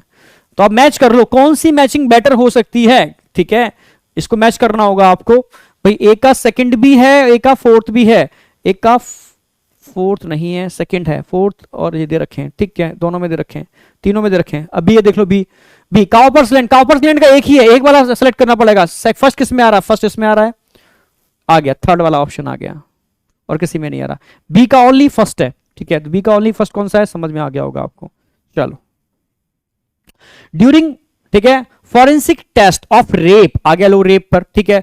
The presence of free fructose in female genital tract is taken as a confirmation of sexual intercourse, ठीक है। Free fructose in semen is contributed by, कौन release करता है फ्री फ्रक्टोज को, सेमिनल वेसिकल। प्रोस्टेट में फ्री फ्रक्टोज नहीं होता। If due to some reason the vasa efferens, से करा चुका हूं ये वाला क्वेश्चन, कल करा चुका हूं मैं, ठीक है, कल करा चुका हूं। Epididymis to rete testis, vagina to uterus, testis to epididymis, third आएगा इसका, कल ही कराया है मैंने ये वाला क्वेश्चन, इस पर फिर से रिपीट हो गया, कोई नहीं। टेस्टिस टू एपिडाइमिस, ठीक है। Sperm are stored and nourished inside ध्यान रखना है आपको। एपिडिडाइमिस स्टोर करने का भी काम करते हैं और नरिशमेंट भी देने का काम करते हैं। ये भी कल करा चुका हूं, शायद मैं करा चुका हूं, बिल्कुल कल वाला क्वेश्चन रिपीट हो गया, कोई नहीं। Epididymis is network of sinus between seminiferous tubule, no intermediate structure between rete testis and vasa इफ नहीं, a long coil tube between vasa efferentia and vas deferens, absolutely right। इन दोनों के बीच में मिलने वाला एक लॉन्ग कॉइल ट्यूब है जिसमें 10 से लेकर के 12 तक, ठीक है, वासा इफरेंसिया के मिलने से इसका फॉर्मेशन होता है। Okay, thank you dear future doctors, concept एकदम क्लियर होगा। फीमेल वाला पार्ट हमने स्टार्ट कर दिया है, कल वाले लेक्चर में फिनिश हो जाएगा, ठीक है। बस फीमेल वाला फिनिश करने के बाद हम, ठीक है, पहले बायोमोलिक्यूल फिनिश करेंगे जिससे कि आप अच्छे से रिवीजन करते रहोगे। किसके लिए? 6 को जो टेस्ट है, और हाँ, स्ट्रक्चरल ऑर्गेनाइजेशन इन एनिमल, इसको भी एक बार अच्छे से कर लो, ठीक है, क्योंकि इसको भी टेस्ट में डाल देते हैं। तो 2 चैप्टर आ जाएंगे, एक बार रिवीजन हो जाएगा इसका, ठीक है, इन दोनों चैप्टर का रिवीजन हो जाएगा। फिर हम जो पुराने चैप्टर हैं उसकी एक रिवीजन स्ट्रेटेजी हम बना रहे हैं, आप टेंशन मत लो। हम टेस्ट देंगे और उस टेस्ट के बेस पर आप अच्छी तरीके से रिवीजन करते जाओगे, ठीक है। बहुत सिस्टमेटिक वे बनाऊंगा, बहुत मतलब बढ़िया तरीके से कि किस किस तरीके से टेस्ट करवाने, ठीक है। टेस्ट सीरीज लॉन्च कर रहे हैं पूरी की पूरी, एक ऑल इंडिया टेस्ट सीरीज, उसको भी आप ज्वाइन कर सकते हो, ठीक है। दोनों ही ऑप्शन है आपके पास, ठीक है। हम यहां पर भी बनाएंगे रिव्यू टेस्ट करके, और हम वहां पर भी आपको, ठीक है, एक all India test series launch कर रहे हैं, वो भी बहुत बेहतरीन टेस्ट सीरीज है। तो दोनों ऑप्शन रहेंगे, आप ज्वाइन कर सकते हो, उससे रिवीजन हो जाएगा आपका परफेक्टली, ठीक है। थैंक यू बेटा, all the best, all the best बेटा, all the best, all the best, all the best.